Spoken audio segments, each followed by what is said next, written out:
Hello, everyone, and welcome to episode 2 of Decline Invite, the only invite worth accepting. I'm your host, the extroverted IT leader, Ryan Drumheller, and today's episode is titled The Green Banner Gang Edition with Rachel Johnson. And with that, let's welcome Rachel to the show. Welcome, Hello. Rachel.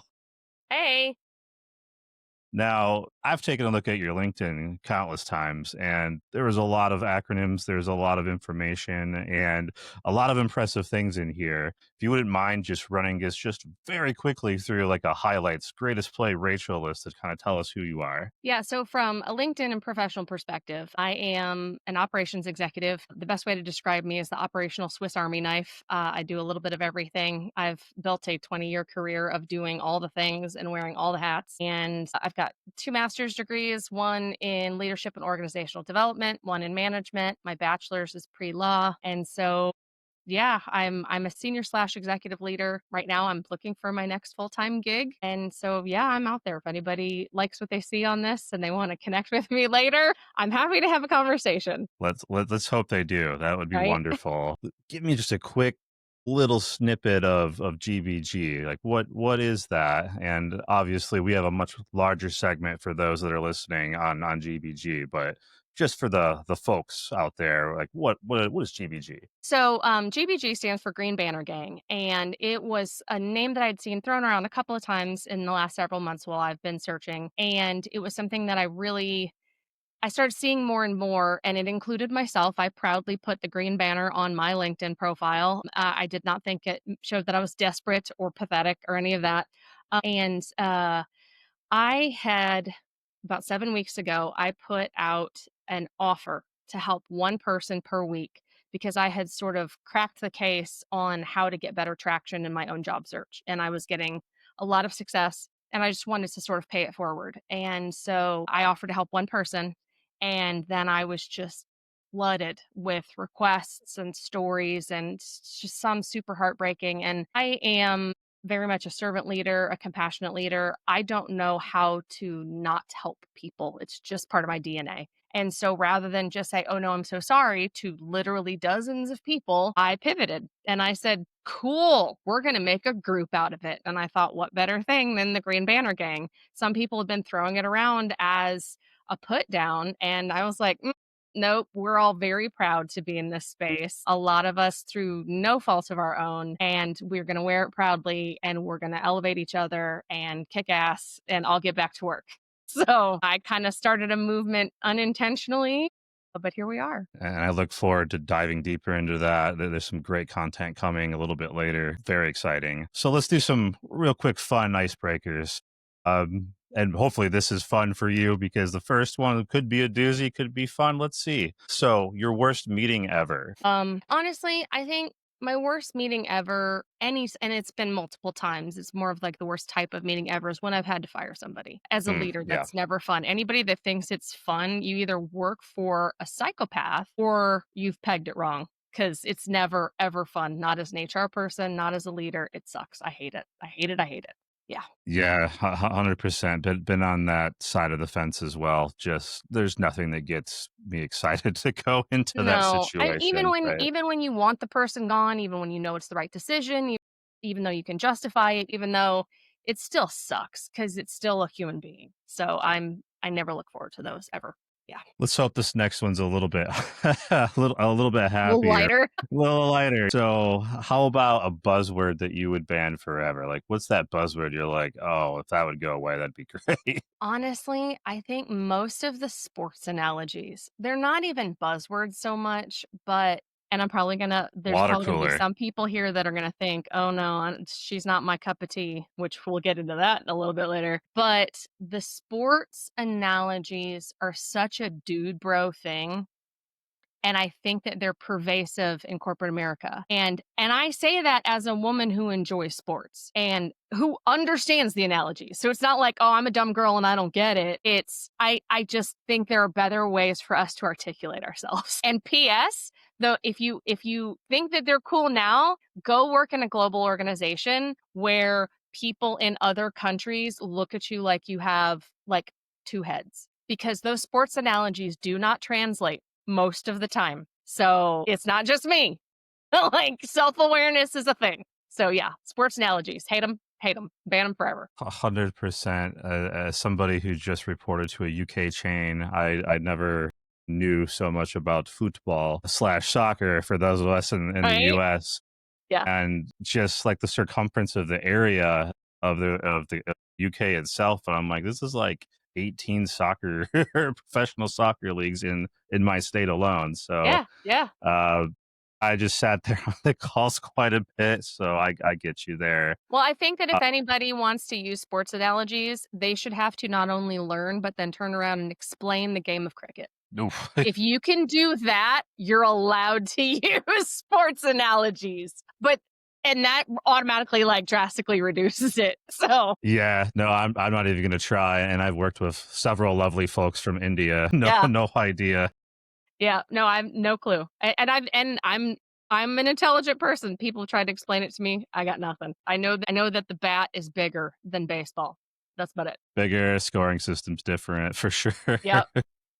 Let's see then. How about an invite that you would always decline if you've seen that invite come through? Anything where somebody just throws something on my calendar without a heads up. Because I just like if they just grab a slot on my calendar with an assumption that they get to claim it. I think it's less about the actual invite or less about the content and more about like how the person goes about it. Especially with somebody I don't like. Like if I don't like to meet with that person anyway, like if we can't all be friends with everybody we work with. And then somebody I already don't like then tries to just it's almost like sliding into your DMs. Like don't slide into my calendar and grab a spot and like not email me first, not stop by my office, not give me a heads up, not even put a note in the invite about what it's about. Because 9 times out of 10, your dumbass could have made it an email instead of a meeting. No, no, no, it's the approach for me. And then I'm like, decline. And then I go, oh, I'm so sorry. I'm busy. And I may not have nothing to do, but I'll decline it every time. It's just rude. And then normally you get the reasoning after that, right? Yeah, no. Oh, well, okay, cool. Then we'll find a time. Now that I know, Right. Now I know what this is and what the priority accept. yeah, yeah, then I can decide how to prioritize it in my space. 100%. Yes. I hate the uninvited, I would say. Or just I still don't know what this meeting is and I'm on the meeting now. I don't know what it is. Yeah, Yeah, like, that's unless the it's my worst. boss and I am required to show up, no, you gotta give me more context than that. And I have to say, that's a luxury that comes with climbing the corporate ladder. Like, I haven't always been like that, obviously. Like, when I was a project assistant and an executive assistant, anything that it was put on my calendar. It wasn't an invitation, it was an instruction. So those are like, okay, yes, I'll see you then. There's no question there. But when you get to be the leader, there is a little bit more leeway. 100%. That makes total sense. Let's talk a little bit more about some of the roles and some of your journey so far. And it's pretty extensive, right? You've been in the public space, the private space, nonprofit space. Let's just at a high level, just talk a little bit about how you started, where you've navigated the journey, and of maybe your last role, kind of where you ended, and then let's just touch base on which ones kind of were your favorite and what you would like to end up in, what kind of space you would like to see yourself and envision your success to be in. Yeah, so like I said, I've got a little over 20 years under my belt and I started my career in legal. So I went pre-law undergrad. I originally had intentions of being an attorney. I got accepted to law school. I decided to take a little bit of a break after undergrad and before moving on potentially to law school. And when I did, I was a paralegal in a private firm and then became the practice manager. And everybody I knew that was an attorney hated their life. Didn't just hate their job, hated their life. And like Mm, more often than not, I'd say 8 out of every 10 attorneys that I met were like, "Don't do it." When they found out I went pre-law and that I had been accepted to law school and I had intentions, they're like, "Don't do it. Find something else. You're too smart to do this." Blah blah. And I'm like, "Okay." And so now looking back, had I actually gone into the public space and like clerked for a judge or something like that, I probably would have ended up staying in law because it would have been the type of law I wanted to practice. But I being young and dumb, you don't know what you don't know. For So sure. that I had the marketable skill set that I had was administrative support and, filing and editing and drafting and all the things. And so I got into consulting. It's so funny. I say I got into consulting, but it's actually, I went into the consulting space, but I was a project assistant and an executive assistant. And so I was there for several years. I worked at a couple different consulting firms, one in Chicago and one I was in Atlanta, but the firm was based out of Raleigh, Durham. And then I got into financial services and I loved it. I loved the structure of it. I was in there for 7.5 years. It was a really great chapter of my life. And that's when I went back to grad school. That's when I met my husband. So that was my longest sort of industry stint. And like I said, I like the structure of it. With consulting, I really liked how there was always something different because it was project based. And it was all Fortune 500s. And so, getting to kind of rub elbows with the C suites of like Anheuser-Busch, Hershey's, Purina Cat Chow, Michael's Arts and Crafts, like those were the names that we were, and so I was like, and Allstate Insurance because I was in Chicago and they're headquartered in the Chicago suburbs. So that was awesome. But then, school and stuff like that. And then the pandemic. And then I was like, well, let me just get any job I can get coming out of the pandemic. And so I worked for a startup.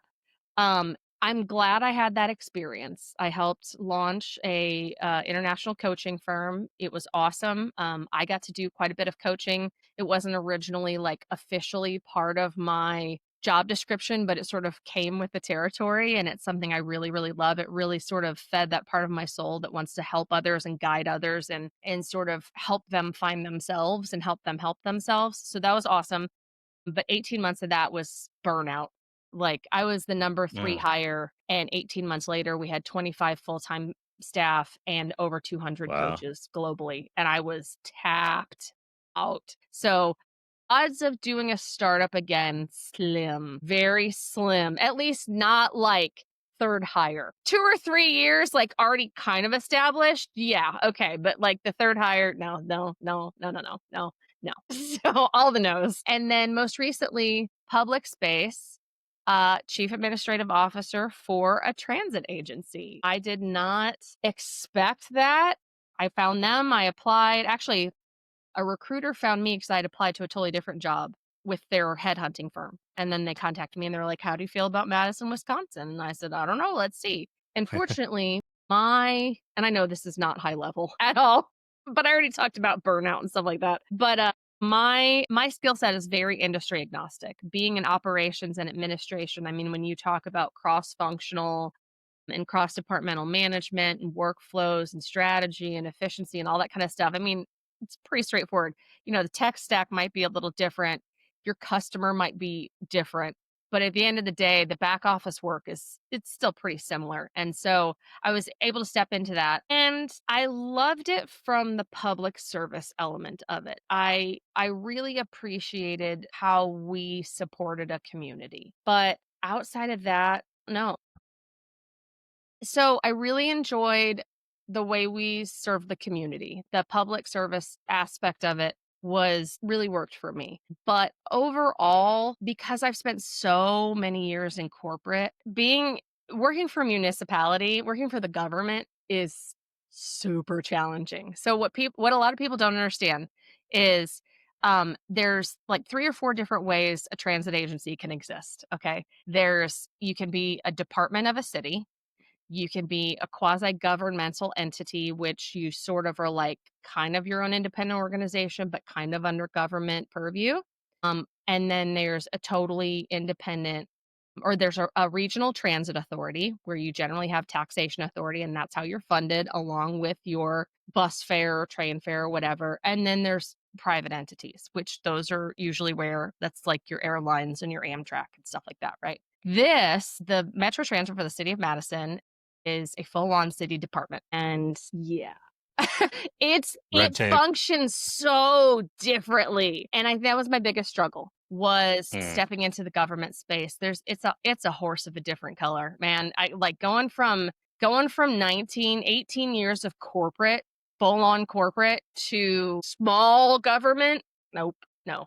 No. I loved the actual work that I did for the transit agency. Working for a government again, probably not. At least not that small. I say that and watch me, like, kick myself in the ass on, like, go to work for the county or the state or whatever. No, a small town. Like, Madison really is not that big. Some people that live here think it's big. No, honey. No. I grew up in Atlanta. I'm from Chicago. I moved to Chicago after undergrad. Like, those are big cities. This is a wide spot in the road. So no shade. Like, Madison is lovely, but it's not a big town just because it has a college. Sorry. College town. Yeah, Yeah, it no, is. makes It's a sense. college town. I mean, my sister went to school in Milwaukee, and they laughed at Madison like, "Oh, it's a cute little college town over there," because she was in Milwaukee. So yeah, no, that was my biggest struggle though. Government work, it's rough. You have to know what you're getting into, or be really open minded and really flexible. Which I'd like to say that I am, but I'm not gonna lie. Yeah, no, I was a vendor for a state entity in the lotto space myself. So a lot of different, we call it parties at play there. Hmm. But when it came to the state side, yeah, it's a very different ball game, very different from a company aspect versus a government aspect. Hmm.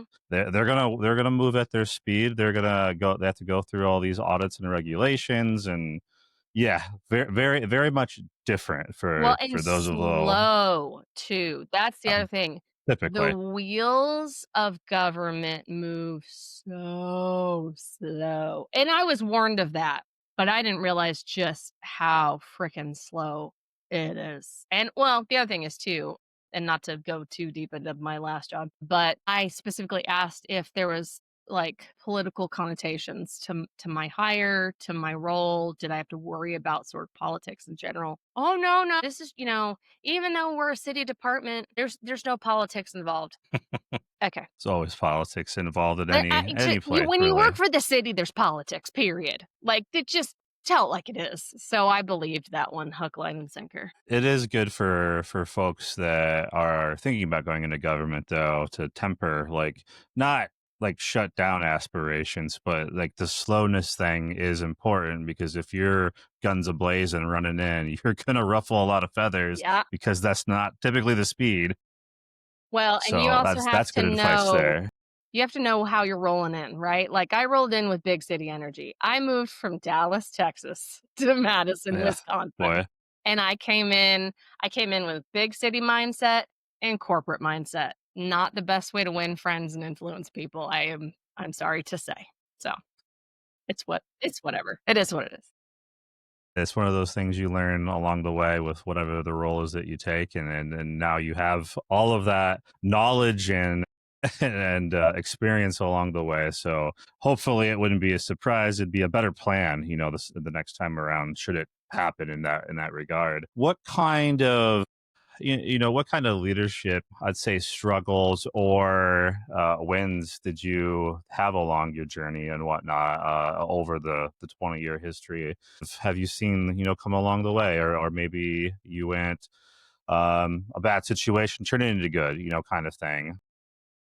Would say so when I very first started to get into a position of leadership, I struggled with finding the balance between being able to have the hard conversations and being the stern leader and being able to reprimand where appropriate and let somebody understand this is how we're going to do things. You don't have to agree, you don't have to like it, but you do need to be respectful and you need to do your job, right? And then the flip side of that of wanting people to like you, so they'll listen to you. So, you have that camaraderie and you have that culture and you try and make it a decent place to work because you don't want people dreading coming into the office every day. Obviously I'm going back to like pre-pandemic when we were all in the office. And so but it's a balance. It is a dance. It is balancing on a knife's point in terms of making sure that you're not trying to be everybody's friend or everybody thinks that you're their friend and therefore you will not reprimand them or you won't call them out on their bullshit or whatever. But then also not being such a hard ass or I gave myself the title HBIC. I was head bitch in charge at my last job because I was the only woman in the C-suite. Um Mm. Yep. And so many people hated me for no reason. And I'm I'll be horrible. If you want me to be the villain in your story, like, I will be there. I will do it, but let me earn it, right? Like, don't just come out and hate my guts for no reason. Like, I'll give you a reason. It's cool.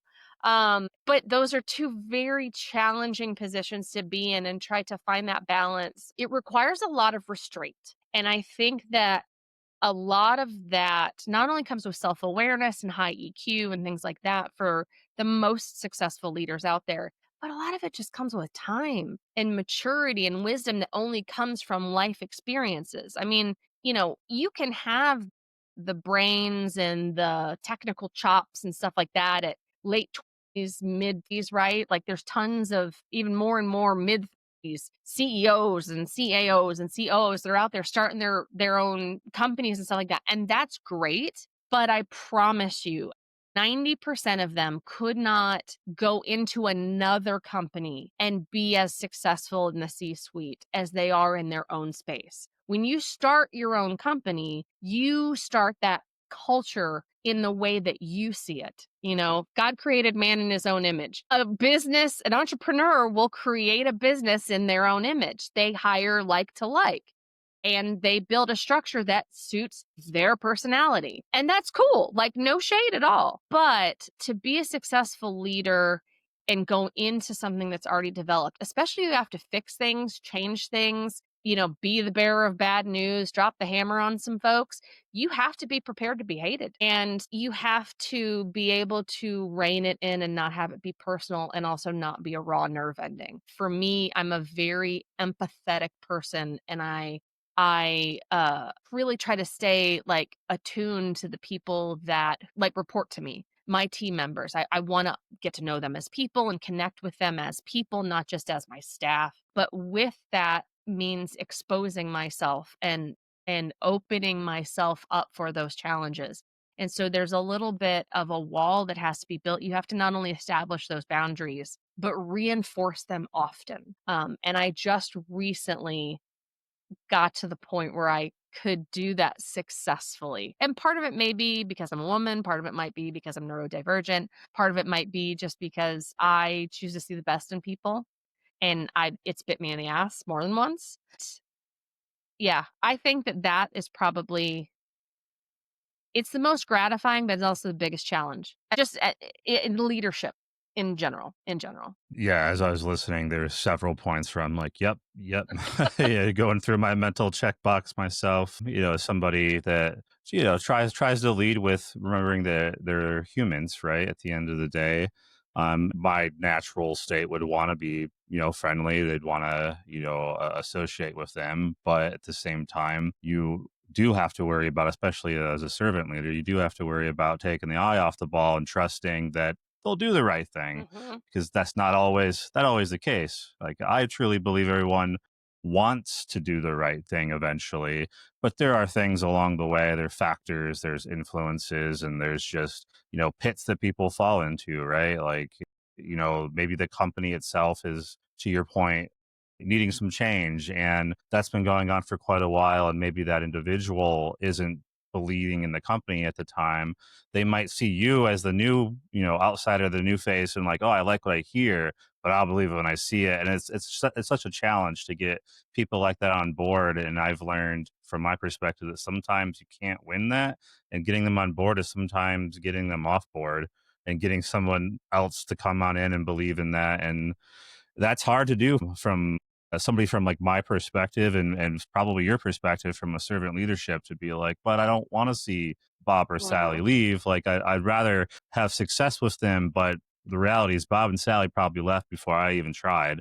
They Yeah. just hadn't physically left, and Yeah. that's something I've had to learn. Exactly. Well, and I will tell you too, hearing you talk about bringing somebody on board or whatever, there's a term in organizational development called bringing people under the tent. And so it's very much that same idea of getting people on board, getting people, sort of on your side, or getting them aligned with the changes that need to be made in pro side change management. There's a acronym called WIFM. What's in it for me? And that's what you have to focus on when you are dealing with change management, because you have to look at it from the perspective of the employee. And every employee wants to know what's in it for them. Why should they support something? Why should they get on board with an idea or a change? How does it benefit them? And so I think about change and communication and things like that in both of those terms, bringing people under the tent and with them. And yet, knowing those things, being trained up on them and having that education, it still doesn't prepare you for the people element. When you talk about, you can have the best laid plans and know all the terms and the structure and the change management steps to take. And then you are faced with personalities, and it looks great on paper, and then you go to put it in practice and everything goes to shit. And it's like, well, gave it the good old college try. But you have to be prepared for that. And then when that does hit you and you get smacked upside the head and with something, and you're like, well, I guess it's time to regroup. And you can't take it personally either.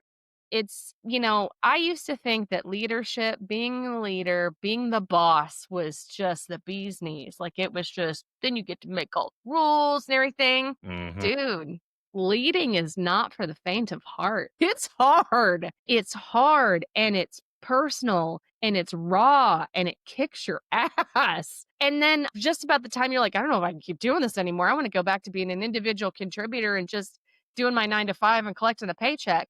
Then you have like life changing moments with people and having these breakthroughs with employees who have never had a leader that gave a shit about them. And I still have people from old jobs who text me often, who I'm very close with now, who send me Christmas cards, send me pictures of their grandkids, like, and will tell anybody that will listen that I was the best boss they ever had because I saw them and treated them like a person. And so when you have those moments, it makes everything else worth it. I don't have kids, but I have been told more than once that that's what it's like, that it's the best, hardest job you'll ever have in your life. And I feel like being a leader, being an executive leader, especially when you have, major things riding on your shoulders, resting on your decision making abilities, it's the hardest, best job I've ever had. And I want to continue to do that because it's the best job and it's also kicks my ass the most. It keeps you humble. It keeps you humble.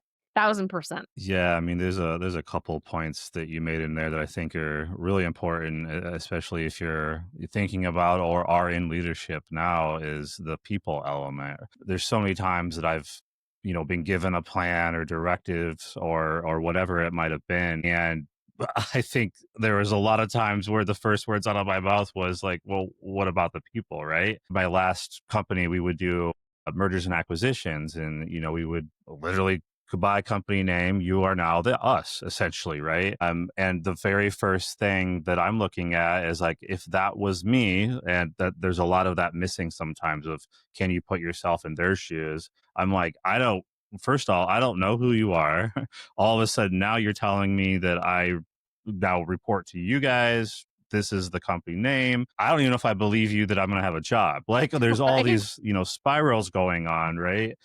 And when we would put a little bit of focus into that, we would have quicker buy-in, quicker, like, okay, like we temper the expectations, we temper the frustrations, all of that. And it might not work every time, but we'd have a lot more success trying to learn their names, for example. That's a great start. Like, Right. hey, Like, getting what to know is it the that, how names did of you the do? people you're acquiring might be kind of helpful. Just a thought.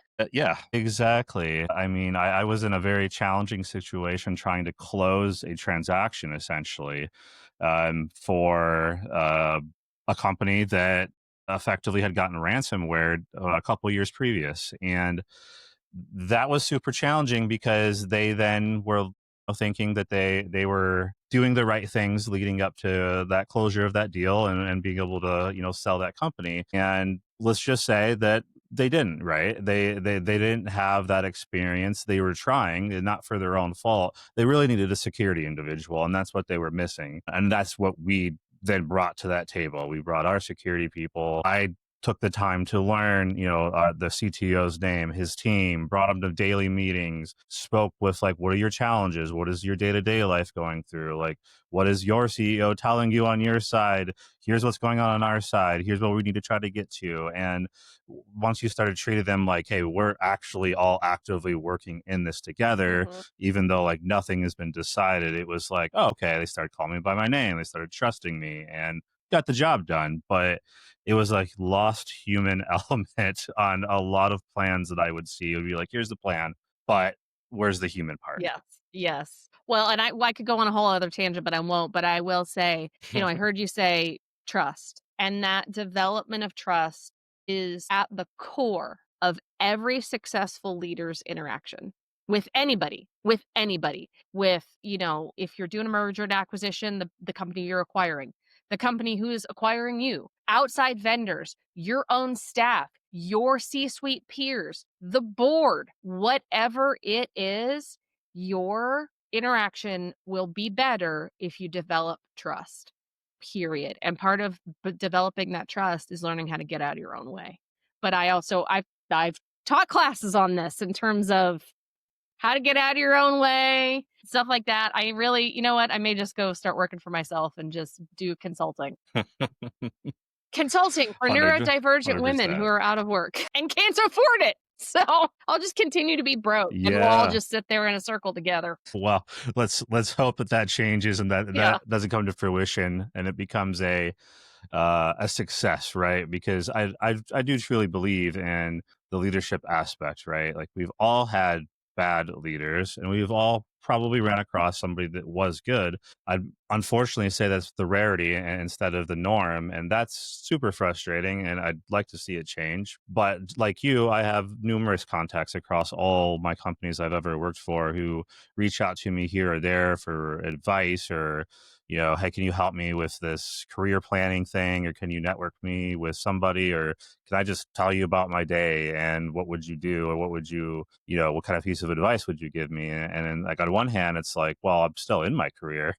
But in your situation, yeah, I probably only ran across it, and this is my perspective. And I always encourage them to ask a few other people too. Like, what are the pieces that are common out of that piece of advice? You get 5 people to give you a piece of advice. What's the consensus takeaway from it? Because the other things might be one-offs or very specific. So I'd like you to get the best advice, and I might not be giving that to you, but I will certainly try. That's a perfect approach too. Anytime you're looking for any kind of advice on anything, life, career, whatever it is, if you don't know where to start, ask multiple people and then see what that common thread is. Because if you ask 5 people the same question, you'll get 5 different answers. But what is that key piece that is the through line? The through line is your answer every time. And then remember those 5 things in case you run into And that's why you take notes. them. So let's go ahead and transition from leadership and let's transition into how you did a few of these pretty impressive, honestly, operational and business aspect things. Like for example, one of my key notes I have sitting here is standing up HR, finance, legal for over 500 employees. Let's ask that question: how, why, and that is super impressive. So I'd love to hear the story, and I'm sure others would. So I only stood up HR. I want to clarify here. I Okay. led HR, finance, legal, IT, and initially safety for about 2 months, and then that got transferred over to a different executive. So I only stood up HR. The rest were already existing. And this was at Metro Transit, City of Madison. It's not like they didn't have any HR. It's just that being a city department, they had city HR as the support, right? Well, Metro Transit for the City of Madison is the second largest department in terms of the volume of employees. I think second to Okay. police. I think police is number one. And so it would make sense that between the sheer volume of employees and the fact that all of the drivers and the mechanics are union represented by the Teamsters, that there are unique challenges that no other department in the entire city has to deal with. And so the GM at the time went through this whole reorg and this restructure and hired in C-suite folks, and I was one of them, and I was the CAO, and that's why I had all the administrative back office stuff. And my job was to stand up, sort of formally stand up an HR team in that space. Now, there was a couple of people that had already worked there and sort of did HR-ish stuff, and so they didn't go anywhere, but I sort of realigned their roles and had to adjust workflows because I ended up hiring an HR manager, and because I oversaw finance, then I fortunately oversaw payroll as well, and so there's a lot of that, a lot of those workflows and cross-functional collaboration that was super broken. It was either broken or it didn't exist. And so that's what a lot of that looked like. It wasn't starting from scratch, although I've done that. It was just standing it up and getting it to function better. And even then, when I left, it still wasn't 100%. It had a long way to go. But it was there at least. And it wasn't just falling back on city HR, which they were running lean. And you want to talk about things taking forever. And again, I say this because if anybody in the city of Madison watches this, could be like, her.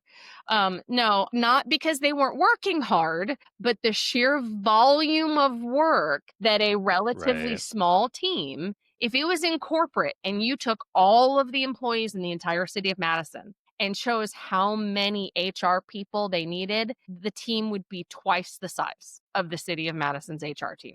So it's not any person's fault. It's just they're victim to the structure. And that's another thing about small government that I'm just like, no, thank you, because I want to be able to look at our revenue and write into our budget, oh, we need more people, or like we just hired 100 new people over the last 18 months. I need to add an extra HR person to handle that volume. And then I just write it into the budget. There's a certain freedom that comes with that. With city government, that's just not possible because then you answer to the common council or the city council, and then those people have constituents, and there is politics, whether you want it to be or not. And so, yeah, that's what that was. It was a great lesson in what works and what doesn't. And I had a newfound appreciation for corporate America and for working in the private sector because, like I said, there's a freedom that comes with it, especially if you work for a company that it does really well, especially like in financial services. When I worked at Neuberger Berman, then they were a $300 billion asset under management global investment firm. Now they are $430 billion assets under management. Okay. They are, I wouldn't quite call them a titan, but they're not tiny and they're doing very, very well. And they have exceptional leadership. Kudos to them. I left there because it was a different time in my life. But if I had the choice to go back there, I wouldn't say no. But with that comes a plethora of money and being able to say, okay, instead of everybody getting a 20% bonus, we're going to give everybody a 19% bonus and take that extra 1% and make sure that we add new software, more HR staff, more finance people, whatever it needs for the internal structure and the framework to keep the company healthy. And so it's not better or worse, it's just different. And so for me, I like knowing that if I've done my job well and the company is successful and making money, that then I get to take that money and then keep making sure the company does well. It's this self-fulfilling prophecy. And yeah, just city government doesn't work that way. So, Very, very, very much. Yes, government is its own speed, and that can be challenging for sure. Whether you're a partner, or a vendor, or like you're mentioning in it, mhm. to figure out how to get around all of that to actually get things done. So again, no qualms to anybody that's in it. It's just different. Yeah, Like I think is the and best some way to go people work about in it. that space beautifully. Like it just clicked Right. in their brain. It's right at their speed. The communication works for their communication style, whatever. It's not unlike I liken finding a job, good job where you really love it and you really fit. I liken that to like dating because there's so many different components to it or whatever, and it either works or it doesn't. Like it either suits you well and it's totally your jam or it's not. So, and sometimes it's close and you date for a while, but you don't end up putting a ring on it, right? But that's what it's Yeah, like. I To mean me, that's that's what a your career is like. I wouldn't say that's wrong. I mean, I've worked in a couple different sectors already, and I'm about to embark on a different journey as well. So, I mean, you keep trying until, like at the time of this recording, keep trying until Taylor Swift finds the one. So you keep going. Right? Exactly. Exactly. Let's just comment on a couple topics. Like I have a couple notes down here. ERP rollouts without revolt.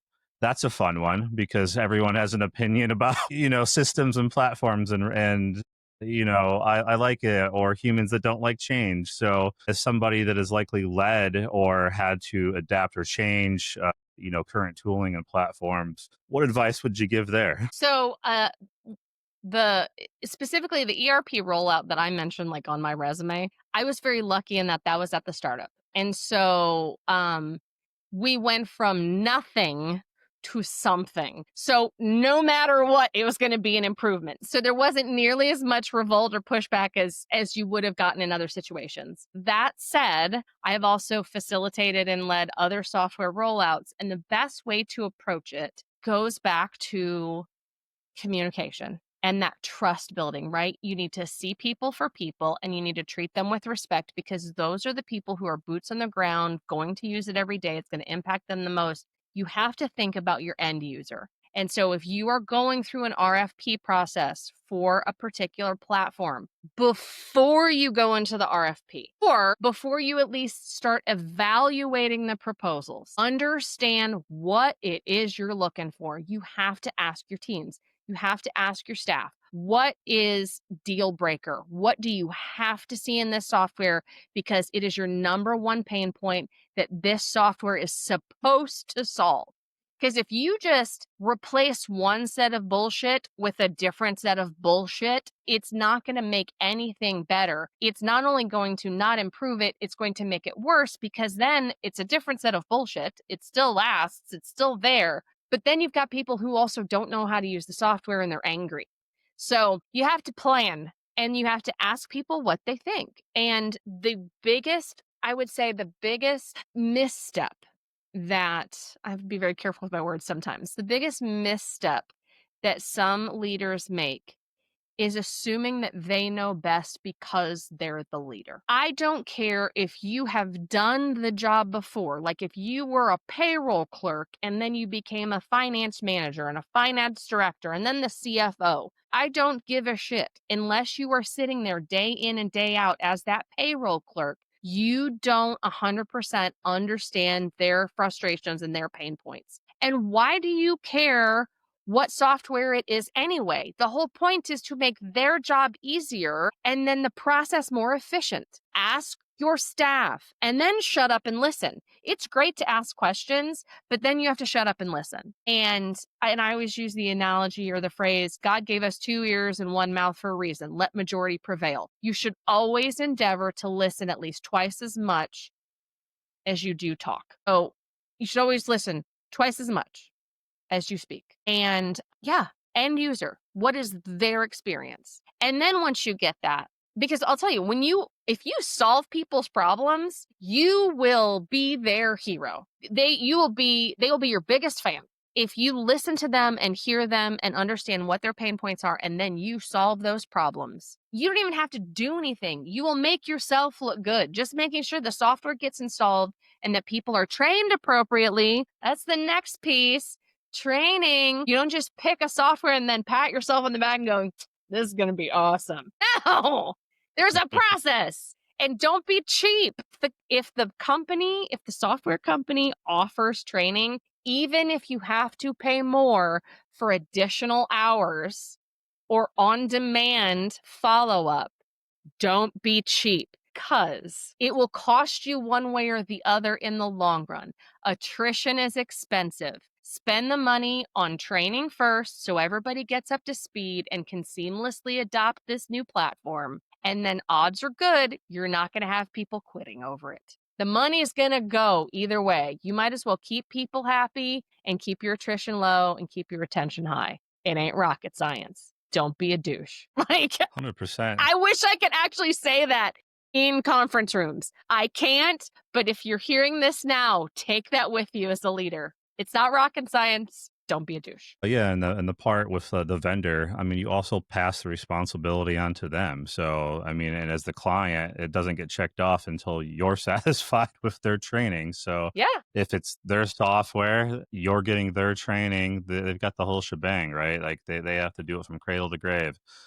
And another key point I think you pointed out is getting input. How I've led all of my teams is I can make all of the decisions for you because that's essentially what they're paying me to do, is to make decisions and make those choices for the company. I could do that. However, the buy-in is going to come from when I sit them down and say, hey, you're going to use this and we have two choices. Which one do you prefer? That one? Okay, cool. What's the cost? What's the pros and cons? Like, yeah, I need all the info at the end of the day. I need to be able to make an argument on why. And then to your point, whether it's cost or training or attrition, or we got to get more people or less people because we implemented this software and now we don't need as many people to do that. So win for the company there. That's how I've always tried to do it, is collaboratively, and then go back and go, hey, now I got everybody on board. We've all talked through the scenarios. This is why. This is what we're going to go with, etc. Hasn't failed me yet, really. I've gotten questioned, of course, on it, but why would you want to pay $10 more for this license versus that one? Well, because quite frankly, it works better. It's more user friendly. Mm-hmm. Team buys into it. Whatever that argument is, you have that argument already ready. I think that's important too. And you don't have that argument ready if you don't actually talk to everybody, right? Like, you just don't have all the facts at that point. It's just your perspective. Well, and one thing that I coach other leaders to is it doesn't matter what the decision is as long as you can defend it. Agreed. That's Yeah. the long and the short of it. As long as you can defend it. And if your defense of a decision is because I say so, you're fired. But Doesn't go that's very what our far. parents used to say. Like, anybody that's ever had their parents say because I say so and hated it to their core because you knew it was a bullshit answer, don't do that. But why? If you're a leader, be able to legitimately defend your decision. You shouldn't have to, right? Like, as a good leader, you shouldn't expect to be overthrown where you have to defend yourself and be able to try and defend the indefensible. But being a leader also means being questioned, and that's okay. It's also where you have to be able to take a blow to your ego. You have to. And if you can't, this is not the job for you. Yeah. Yeah. You have to be able to take those blows, be questioned, be picked apart, have people think that you're full of it, that you're not qualified for the job. It all comes. But Yeah. I mean, you got to go back to that. Put your butt in their seat and think through their yes. lens and their eyes too, and that's going to help get you through some of those hurdles because you'll be prepared. And the ones that you weren't prepared for, you didn't see coming anyway. So Yeah. just have your facts and your data. Yep. Data doesn't lie. That is definitely something in the course of my career I've had to learn to get better at, for sure, is more and more data. Make sure that you come in with, your stacks of paper or your tablet or whatever it is, whatever you can pull from to say, this is why. And like you said, go back to speak intelligently. Definitely had to learn a few lessons along the way on my side. So I definitely can connect there. Some of these you've done a really great job answering. So I'm going to go into a fun topic, and you kind of mentioned it earlier, and I look forward to speaking on that a little bit, but especially from your perspective.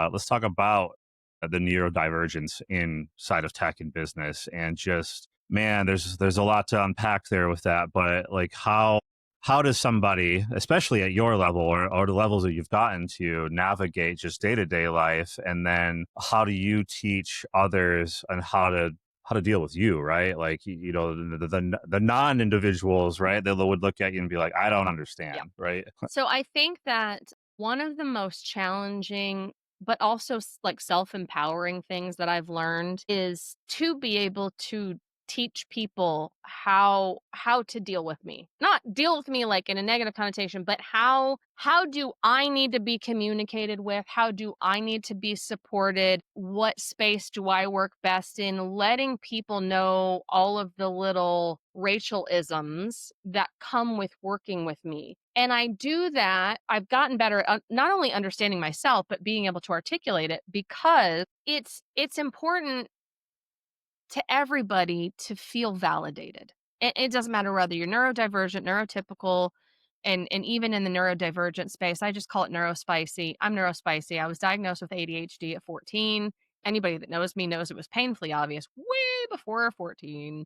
That's just when I was officially diagnosed. And I am 99.9% sure that I'm actually also on the autism spectrum. So I'm most likely AUDHD. And I feel very confident in that.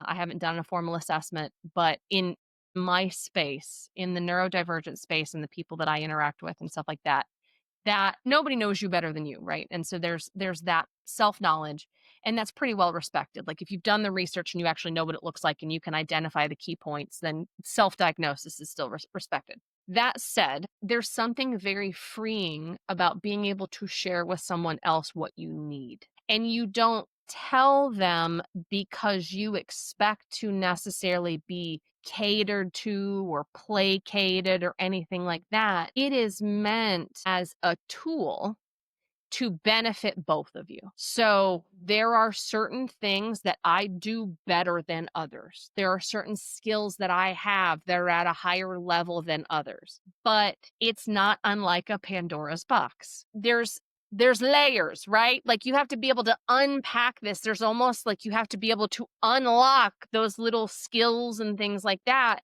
inside of my bundle of crazy. And so helping people understand my particular brand of crazy benefits all of us because then I adjust my expectations for who they are. They adjust their expectations for who I am. Like, this is just general life lessons on interacting with other human beings. But if you take that concept and that mutual respect for each other and use it in your professional space, it can make things so much better. I mean, the other thing is too, I'm in my 40s, and as a woman who has hit her 40s, my give a shit is broken in a lot of ways. And so rather than continuing to try to mask, and which I'm sure you've probably heard the term in terms of neurodivergency, masking means acting like you're neurotypical. It is exhausting, let me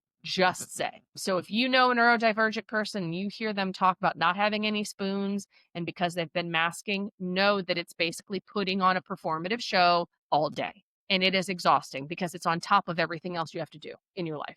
Anyway, rather than continuing to mask, I try to embrace all of the things that make me me, good, bad, other. Like I have some amazing qualities and I have some shortcomings, but don't we all? And so in an effort to be true to myself and to teach people how to treat me, I share this, and this. I'm slowly getting to the point where I'll share with almost everybody that I'm neurodivergent. But then rather than let them function under the assumptions that they have already made in their life based on whoever they have interacted with or never interacted with in the neurodivergent space, I tell them my brand of crazy or my brand of neurospicy.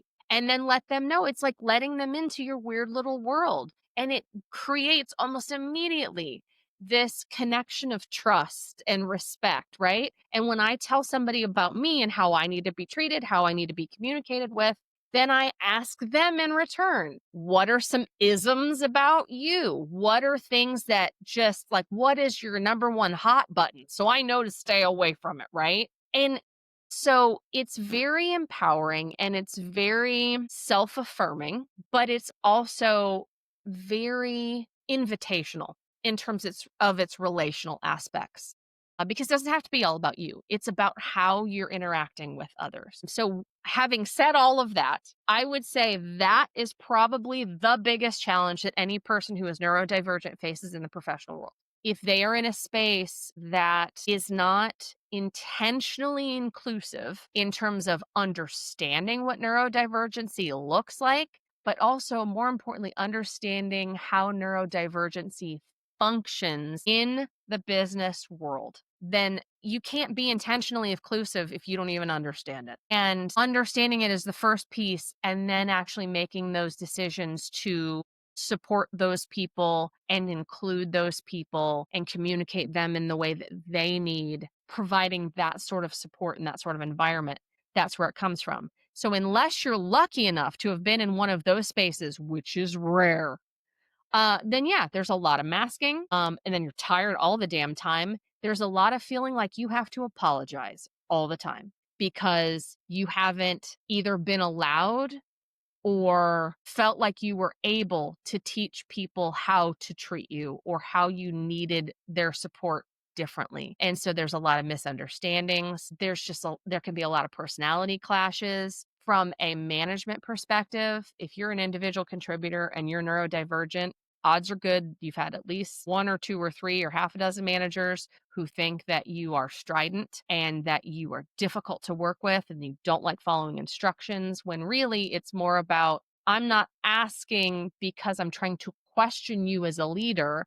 I'm asking because I need to explain to me in a different way because my brain doesn't work like that. And so those are some things that get cast in such a different light when there really is a simple solution to it.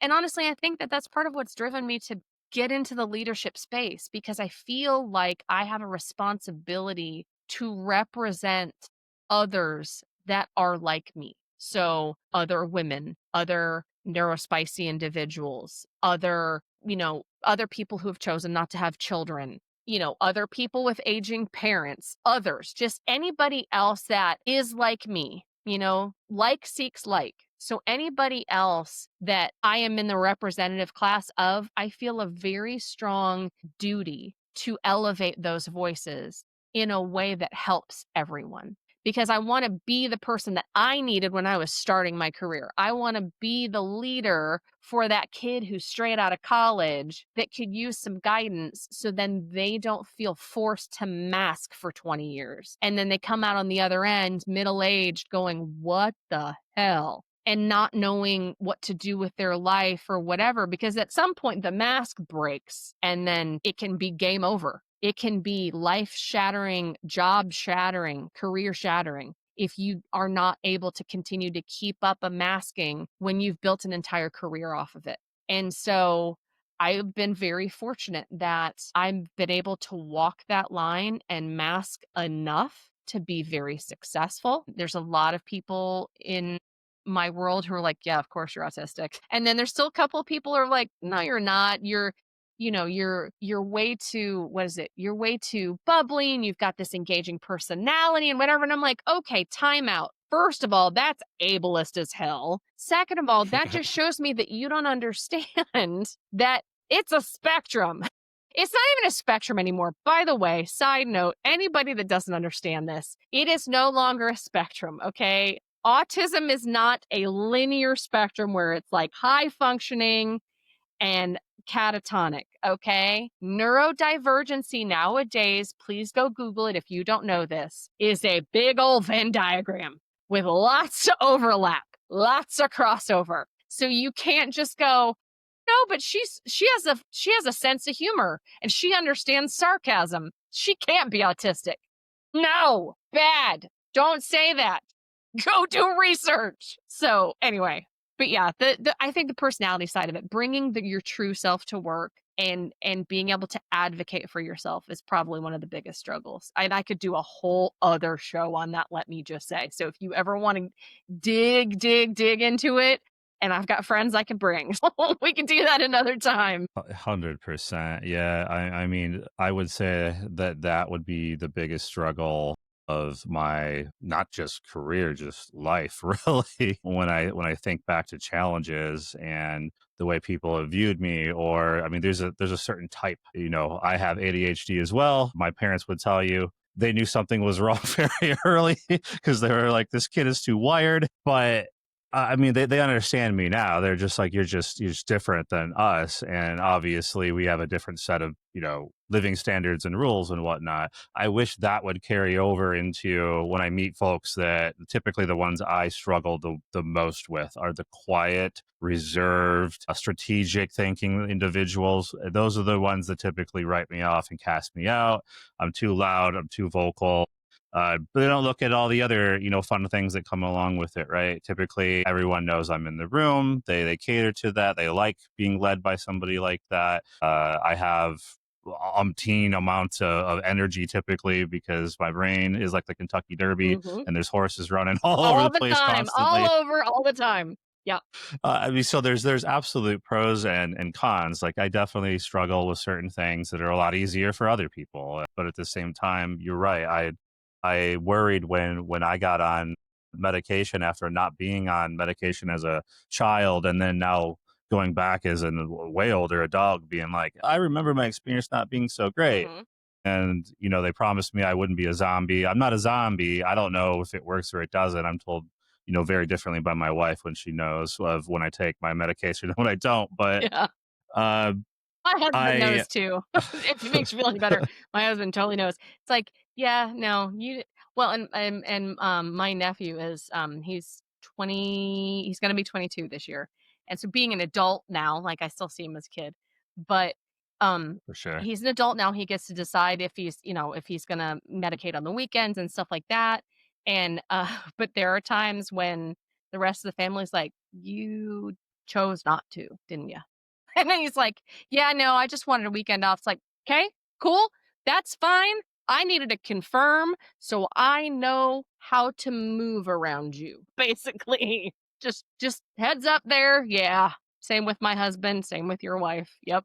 Yep, yep, yep. As somebody that understands, you're able to do that. The ones that they don't get it, right? They don't know how to handle somebody from that particular space. I go back to the interactions of some of the bosses or some of the people that I've had to interact with that are just like they'd rather just go in the office and shut the door and be like, "Good luck." Well, and I mean, and you talk about like, you said going from not being on medication as a child to going on medication, and then for anybody that doesn't Yep. know, anybody that might be listening, if you don't have a neurodivergent person in your life, chances are you actually do and you don't realize it. They're doing an excellent job of masking if you're not aware. There are dozens of ADHD medications out there, some stimulants, some not. Some long term, you have to take them every single day to keep a certain half life in your system and keep your brain chemistry at level. Some you can take every day, take off on the weekends so you don't have that same kind of effect. At the end of the day, what so many people who are not neurodivergent or who are even neurodivergent and don't choose to be medicated, what they don't understand is navigating the medication space can be so wildly challenging. Because if you are on a particular medication for a long time and you have learned how to function, you've dialed into your life on that medication. And then for whatever reason, you have to switch meds. Either you've built up a tolerance for it, you've started having not so great side effects that don't make it worthwhile. Your insurance no longer covers it. You don't have insurance because you got laid off from your job. Whatever it is, having to then switch medications and physiologically changing your brain chemistry is takes more than just a little bit of understanding from the people you're working with. We're talking like some people wouldn't be able to handle it. Neurotypical people don't understand just how challenging it is to go through that stuff. It's like, "Honey, I could take a week off like I've got the flu." Like it will shut you down. And so those are also the kinds of things that I think are super important. And I'm not going to tangent, I promise. But we definitely need to do a whole other show on this. It's a whole other set of understanding that leaders need to have, that HR needs to have, that companies need to have to be able to provide different support for neurodivergent individuals. Because if I'm talking about switching my meds, you can either force me to power through to everyone's chagrin, or you can give me some like leave or, paid time off, whatever, or it would be FMLA or whatever it is, but something related to my mental health, because it's in everybody's best interest if I just take a pause and get my brain chemistry sorted before I try and come back and work with everybody again. It's best for everybody. And so not having those kinds of I don't think companies don't do it like because they're jerks. I think it's just a lack of understanding. It's a lack of knowledge, it's a lack of awareness. There's so many areas that we can lean into that and develop such a better support system. Easily, very easily.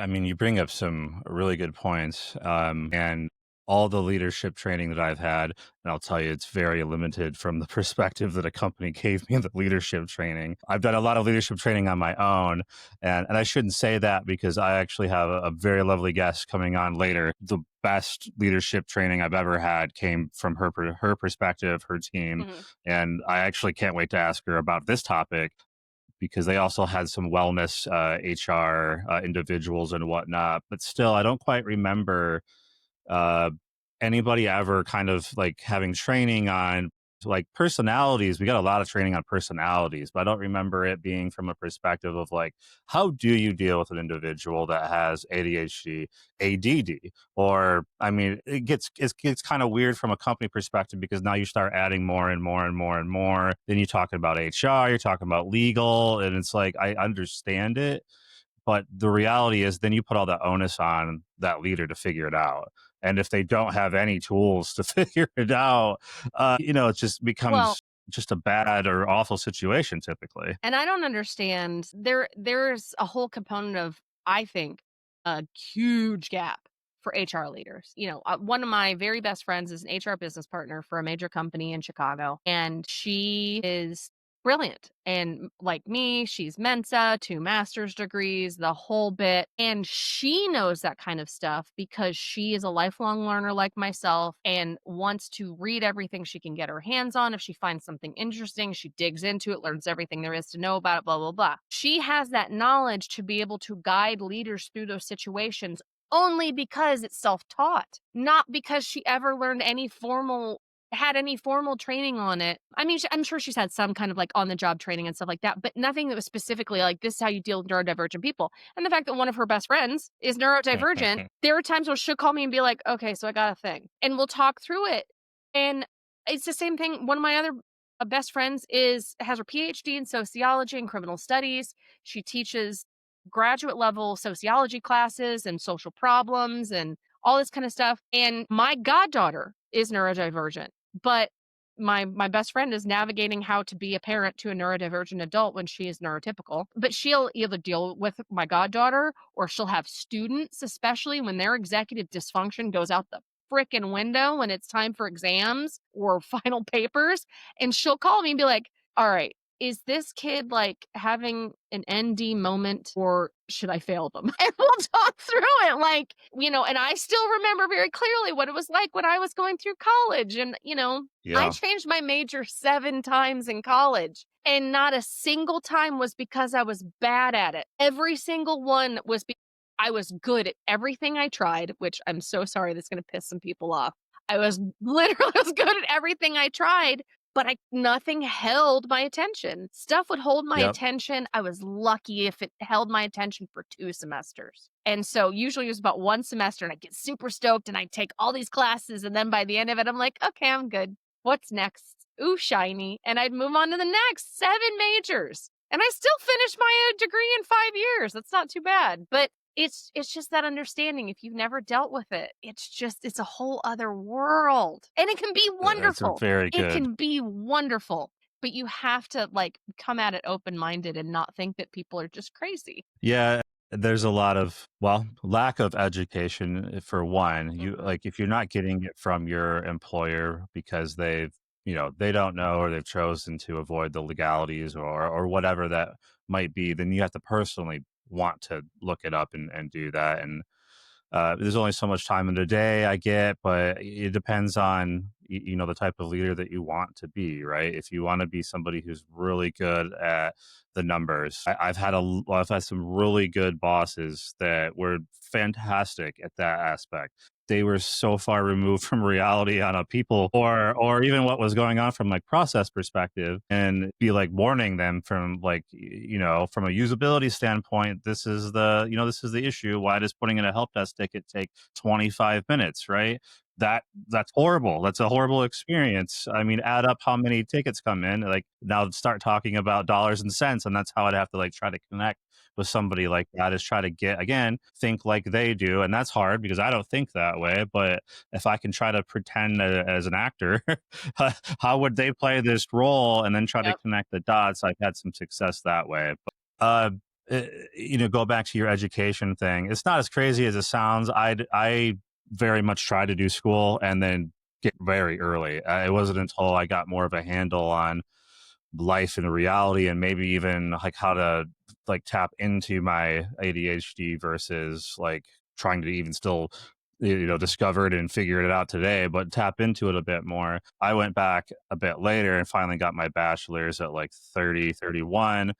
And I would not have my master's today if I didn't find the school that I found. And I'm happy to plug them always, WGU, because I wouldn't have gone into a brick and mortar situation. My attention would be like, man, why does that wall got so many cracks? And like it'd be gone. Yep. But like from a competency standpoint, I was able to like dive in at all times of the crazy that it was me. Like 2 a.m. when I couldn't sleep, fantastic. I could work on stuff like that Yep. and not have to be put in a situation. And that's how I overcame that. That's how I have so many ridiculous number of certifications that some people are just like, well, you didn't learn all that. Oh, I did. And just like kind of you were describing, I liked the topics. So once I got through that topic, I was like, what's the next topic? And that's how my brain works: is insert next. And Yes. the Yes. next thing you know, I have 170 of these things, and people are like, well, how good are they then if you're able to get them all? Well, they're fantastic. Yeah. I'm interested in the next topic, Yeah. right? And I always tell people, don't be like me, because that is insane. Like, it's crazy. It is. It's so funny. I think that when you get to a certain point in your life as a neurodivergent person, especially someone who actually does have a love of learning, it just has to be the right topic, right? You get to a point, you get to an age where you realize, yeah, no, I wouldn't recommend this, cuz if I wouldn't recommend it to a neurotypical. And the reason is because our brains are wired differently. Like, that is the long and the short of it. 100%. Like, that is literally why we're crazy, and also why we can do things like 100 certifications and 2 master's degrees and whatever, and act like it's not hard. And it's not arrogance. It's just, I don't understand why my brain works that way. You don't understand why your brain works your way. But there's beauty in it. And I think that when we get to the age where we stop feeling like we have to play small to fit other people, and we can embrace dropping the mask and never putting it back on again, um, it's so freeing and it's so exciting, but then I ultimately can't help but laugh and go, "No, don't try this at home, kids." Like, it's very much like a PSA of like, "Yes, I did this, but we're trained professionals. Don't try this at home." That's what it feels like. Yeah. And that's what it totally feels like. Yeah. I mean, like, when I got my second master's degree, everybody was like, "Why?" I was like, cause I took one class in my first master's degree, and it was on this topic, and it was awesome, and I totally hyper focused, and I went down the rabbit hole, and I could read everything on it every day and never get sick of it. And to this day, leadership and organizational development are two of the topics that I can talk to ad nauseum to anyone. I taught when I was in Dallas. I During a hair appointment, I was getting my hair colored and cut. It was a 3-hour long appointment. I started out that appointment time describing to my hairstylist what the difference was between transformational and transactional leadership, because I was doing graduate level academic research on it. It's what I went and presented at Cambridge University at a business symposium. And so I was all in it. I was full in on all of that research. And she was like, "So what's going on with school?" And I started to tell her, and I tried to keep it kind of high level. And she's like, "No, so, break it down for me." And I was like, "Okay." She was like, "Well, we've got 3 hours." And so I launched into it. And by the end, like, we had other stylists standing around, like, taking notes, and it was bananas. And I thought, if I could learn it, love it, and then turn around and teach it in a way, and I am absolutely not saying that like hairstylists are dumb or anything like that. Not saying that at all. But there's a different level of understanding in terms of academia and graduate level research and stuff like that just the average person isn't there. Not that they couldn't be, but you have to be in that mindset. But if I could simplify that in a way to explain it to an average person and have them get excited about it, I'm like, okay, that right there, that's a neurospicy superpower. And I'll take it. I will own that. I will say, yes, thank you. That is awesome. I love that part about how my brain works. Now, walking around for 20 minutes, swearing and kicking things because I can't find my sunglasses that are on my head, not so much. But there's a trade-off.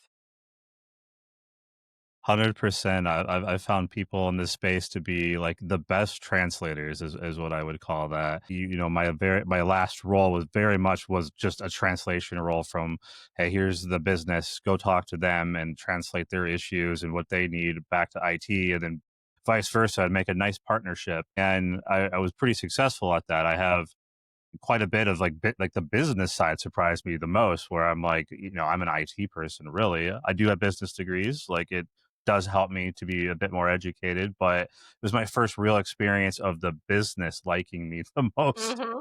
And then like the IT individuals, I probably frustrated them more than my other stops, because I was like, well, I know what you need to do, I know what you guys are capable of doing, and you just got to tell me like what your challenges are, and I'll go advocate that. And being able to translate and go back and forth, found that as like what you're describing, a kind of a superpower. But yeah, I will lose the same thing. I'll be like, where's my sunglasses? I'm like, I've lost so much time today looking for things that were right here, and Have you it's ever looked for frustrating. your phone while you're on a phone call?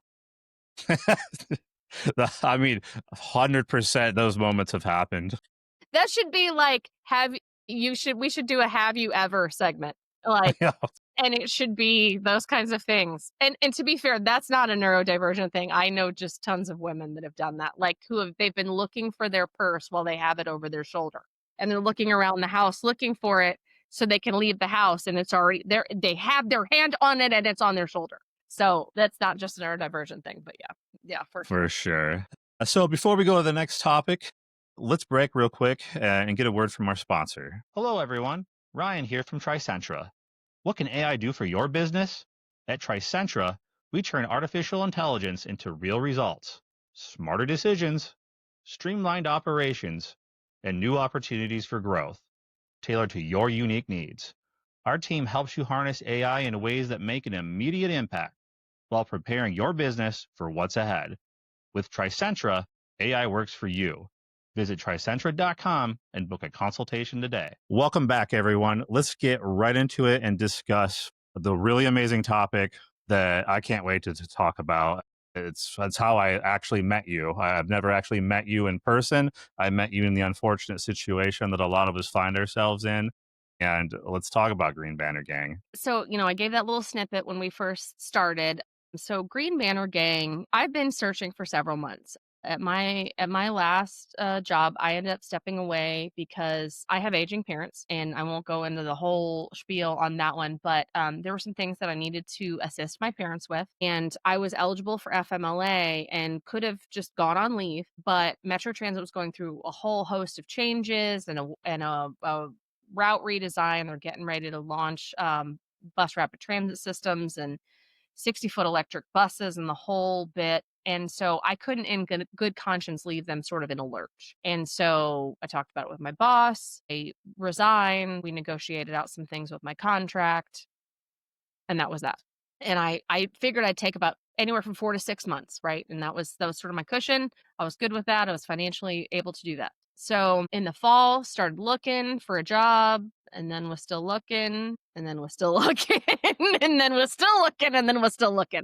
So from the time that I left my last job to today, it's almost 15 months. Now, I don't count that Wow. entire 15 months as my job search because I intentionally left. But the fact that it has lasted that long is bananas. I have never looked for a job that long in my entire life. That said, I finally came around to the realization that this job market is not like just temporarily messed up. It is what you have to do now to get hired is totally different than what we did 5 years ago, 10 years ago, 15 years ago for my fellow Gen Xers. And it's just a different world out there, man. It's just a different world. And then on top of that, I mean, you and I are in the US. And so you talk about the absolute flooding of the market from the layoffs, from the government, from the tech sector, like hundreds of thousands of people, some at the top of their game, some the very best in their field, getting laid off.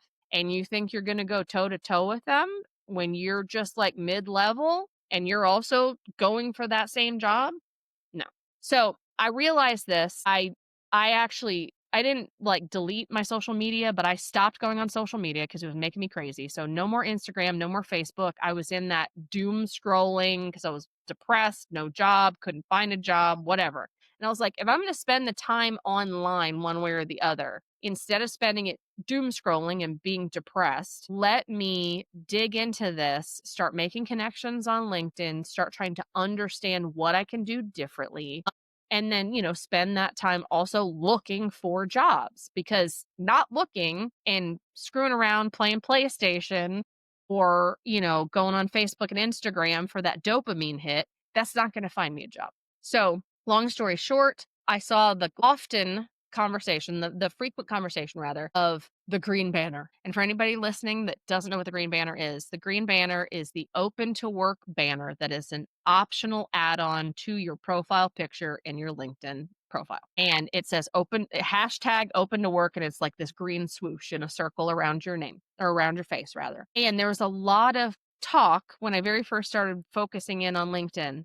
There was a lot of talk back and forth about use the green banner, don't use the green banner. Make sure you have the green banner on, because there are a lot of recruiters out there who don't actually pay for a recruiter level profile or membership, and they can't see you in their searches because they don't have that particular access because they don't pay for it. So if you have it public, then everybody will know that you're looking and recruiters will be able to find you easier.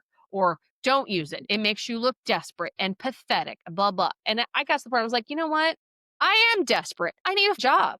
I need to pay my mortgage. And you know what? Anybody that wants to judge me about putting a freaking green circle around my face to make sure that people know I'm looking, screw them. Like, if a company doesn't want to hire me or a recruiter doesn't want to talk to me because of that, I don't want to work for you anyway. So, the Green Banner Gang was a term that I saw tossed around a couple times. And I just thought, proud to be part of the Green Banner Gang. And I proudly have my green banner on still to this day. I still do not have a job. I am actively applying, actively interviewing. But through all my research and all my digging in and everything, I finally started to get some traction with my resume.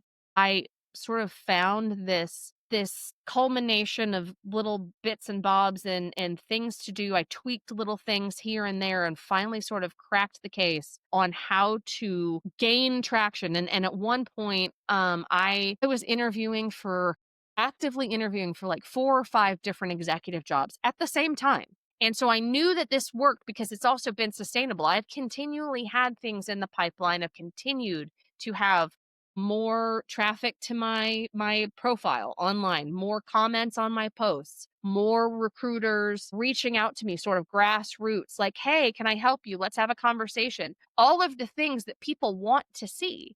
And so I was like, "Well, clearly whatever I'm doing is working." So, I was getting my hair done, and it was a Friday, and I was sitting in my hairdresser's chair, and I was on my phone, and I'm always on LinkedIn. No more on Facebook. And I thought, I may be coming to the end of this pretty soon. I might be finding a job pretty soon. I really want to be able to help other people who are trying to navigate this, because it's taken me months to figure it out. And I've been very fortunate that I am not in the same kind of dire straits that others find themselves in. And I have a great support system, very financially stable, all of those kinds of things. And I'm not sitting here worrying about, is my car going to get repossessed? Am I going to get evicted? Can I put food on the table for my children? And I thought, let me see, I want to do something for somebody, right? And so I made a post and I started it by saying, I'm not a professional resume writer, but I have an offer. And so I made some changes. I got some traction. I think I finally kind of cracked the case by following a ton of people, which, by the way, I'll get into that in a minute in terms of the people you need to follow. If you're looking for a job, I will give you a laundry list of people who you need to listen to who give good advice. And so I made an offer. I said, I have the capacity right now between my job search and my interviews and all that to help one person a week. And because I have a coaching background, because I have a leadership background, because I'm a certified HR professional, I've done recruiting, I've done hiring, I've been the hiring manager. I know what a good resume looks like. I said, I will help one person a week, and I will give you the tips and tricks. I'm not going to gatekeep anything. I'm going to tell you who to follow, the information that I found very helpful, the things that I have done that have changed my search. And then I'll also lean into it, give you coaching sessions if you want them, and be a cheerleader and a sounding board and whatever. And I just left it open ended, right? And I don't I'm sure I have followers, but I don't think like that because I call myself a non-fluencer. I'm not an influencer. I'm a non-fluencer because I'm not trying to affect change and shit like that. Like I'm not trying to make money off of anything. And so I expected maybe 2, 3 people, and then I'd say, yeah, I'll help you this week and I'll help this person this next week. And I'll do it for like 4 to 6 weeks. I get a job done. I had dozens of people in my inbox in the first 24 hours. They were coming so fast, and some of the stories were so heartbreaking. I was sitting there watching TV with my husband, and I wasn't watching TV. The TV was on, but I'm sitting there looking through and I'm trying to reply to people, and I've got my phone. I end up getting out my laptop. I'm like, "Oh my God." And what does every good leader do when they see someone in need? They pivot. And so I said, all right, I can't not help as many people as possible. So what am I going to do? And then I thought, okay, I was like, all right, first of all, and I'm talking to myself. My husband's like, "Are you talking to me?" I'm like, "No, I'll tell you when I want your opinion." And I'm like talking out loud, talking to myself. And I'm like, "All right, I'm going to create a group. I'm going to create a group." And so first it was going to be a LinkedIn group, a private LinkedIn group because I'm very adamantly opposed, violently opposed to scammers and bots. I mean, that you want to talk about a hot button that makes me turn into Tasmanian devil. That's one of them. Because anybody that capitalizes on other people's misfortune and like tries to feed off of desperation deserve to die and live in the seventh circle of hell. So private LinkedIn group. And then I figured group sessions, right? I was like, okay, I've got this information. Rather than doing one-to-one coaching and stuff, I still have this chunk of information. I could do a group session, and then I am a PowerPoint guru. There are two things I love. I love PowerPoint and I love Excel. And when I was in consulting, I created decks for our project teams. And so, and then I was also in grad school. I was the person that once people found out that I was the PowerPoint person, they always would fight to get me on their group team, their project team, for group projects. And so I love PowerPoint. And so I was like, all right, let me go ahead and put all this together. I started getting my ideas down and everything. I built a slide deck, and then I took my notes and I created a handout to go with it. I'm such a dork. And so the highlight overview on each slide, and then a page in the handout that matched up with the slide that gave more of a deep dive and more like instructional language and like step by step, and this is what you need to do and blah blah blah. And so I was like, okay, now how am I going to put this together? I was like, okay, well, Google is free. Google Meet is free because again, don't have a job. Google Meet is free. I know I can do a 1 hour session for free, without having to like pay for Zoom or whatever. And so, because I have launched Google Workspace at my nonprofit, and then I also previously launched Google Workspace at the startup that I worked at, and I've been the implementation specialist, the administrator. I know how all of it works from an administrative perspective.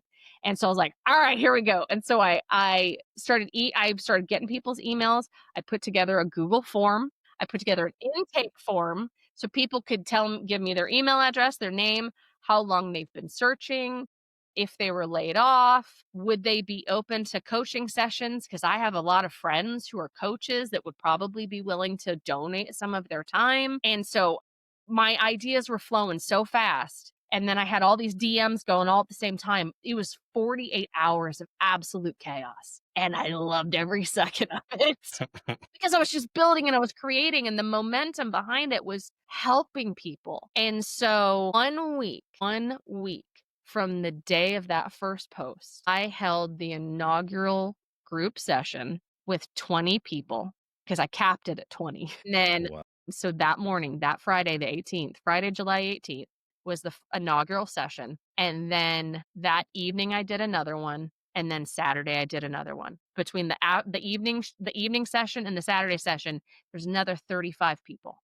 So I onboarded 55 people in 2 days, a week from my random post. And then as people were sharing ideas and asking questions and making requests and whatever, the intake form was evolving. I kept doing different iterations, and I started scheduling out. I was doing 2 onboarding sessions a day or group sessions a day, one in the morning, one in the evening, and then I would always do one on a Saturday. And I gave people options. I was like, okay, some people are working either part-time or they're underemployed, but they're working during the day so they can only do it at night. Or some people can only do it during the day because they've got family, they've got kids that they have family time at night. So I tried to offer all these different times and stuff like that, different days. And I always was like the base level, it's no BS, no judgment. Everybody is welcome. You're not going to be judged here. We're all in the same boat. And then, speaking of boats, my phrase is a rising tide lifts all boats. That is what I try to live my life by. That is the motto of the Green Banner Gang. Told everybody from day one, and it will continue to be this way. All resources and all of my time and any time donated by anybody who I personally vet will be 100% free no matter what. This is a labor of love for me, and you don't kick people while they're down. And there are people out there who are hurting, who need help, and if I can help alleviate any of that, I have to. Like, I don't know any other way to be. I can't see something bad happening and not at least try to do something. And Right. so it has been a wild 7 weeks. I just absolutely bananas. As we're sitting here, I had to actually put intake on hold, and I've got at least 70 people that I haven't gotten back to yet. And Wow. we as of right now, I have had just shy of 400 inquiries. We have right around, give or take, about 200 active members. I've done I don't even know how many onboarding sessions at this point. We have a Slack workspace. So I added Slack because somebody had a great idea about that. I use it with my nonprofit. I also use it I used it for the first time ever in grad school. And so we now have a Slack workspace, and that has over 40 individual channels so people can customize their experience and connect directly with people who are in their same industry, in their same location, if they're in the same city and they want to meet up in their same time in their career in terms of their early career, like fresh out of college, mid-level career, looking to pivot, moms rejoining or parents in general rejoining the workforce after raising children, people who are getting ready to retire, people who are retirement age and can't because of all the reasons. And so making sure that people have those different channels to connect with others on. The other key piece of this is not just me providing the information that I know that I have that works, but to create a community where people can support each other. That peer support cannot how impactful it is cannot be overstated. And I have found that to be true as well in training and, in general in team building and stuff like that in corporate environments. Peer mentoring, peer to peer relationships are so important, that peer to peer support. And I wanted to create this community. And I've told people the other thing I say is, I'm the spark, but you guys are the flame. You guys are the ones that keep it going. Like, I pop into Slack and I check on it and stuff like that. But once we created that, it took off. Everybody's in there helping each other out.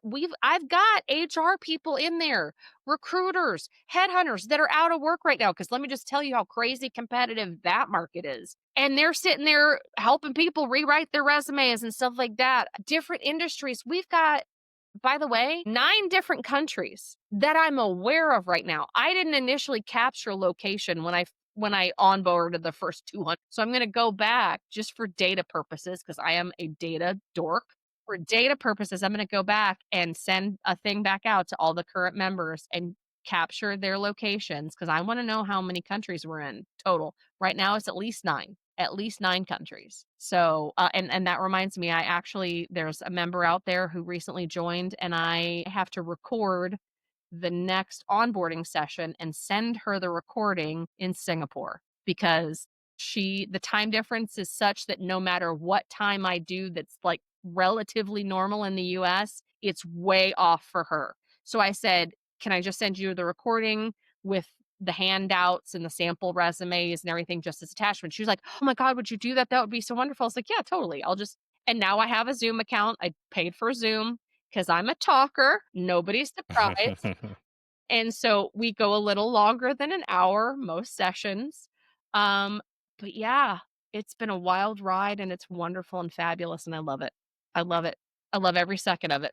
So, Yeah, I mean, as somebody who is partaked in that onboarding session and is in the Slack channel, and the private group, I mean, just seeing the people supporting one another, I think is super important. I think some of the things I remember, which luckily I was doing to a certain degree, being similar. We've already had that conversation about our neuro-ness and yeah, whatnot, but was deep diving into all kinds of things to keep myself busy because to a certain degree, there wasn't anything I could do besides the things I was doing. So it was either drive myself to the depths of hell and drag myself down with anchors or do something about it, which is how we came up with the crazy idea to do a consulting company that is in a different episode. To watch episode 1. However, I'm watching everybody else like talk to one another, comment on different things, different ways to help, different, like, nothing to do with work in some cases or whatever. Just, hey, here's what I'm doing to stay busy or take my mind off it, or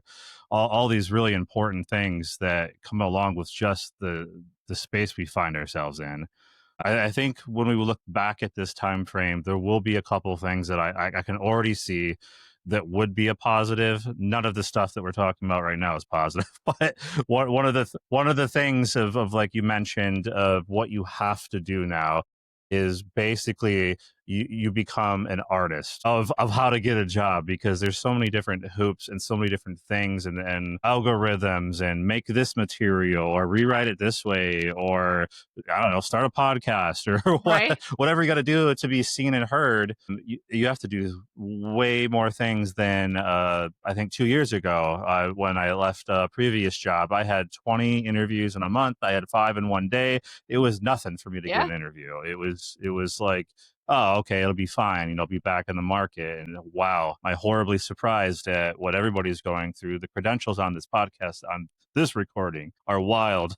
To the point of you're saying, to have to go up against individuals that have better credentials, yeah, or experience and stuff, that are willing to take the jobs because they're in the same boat.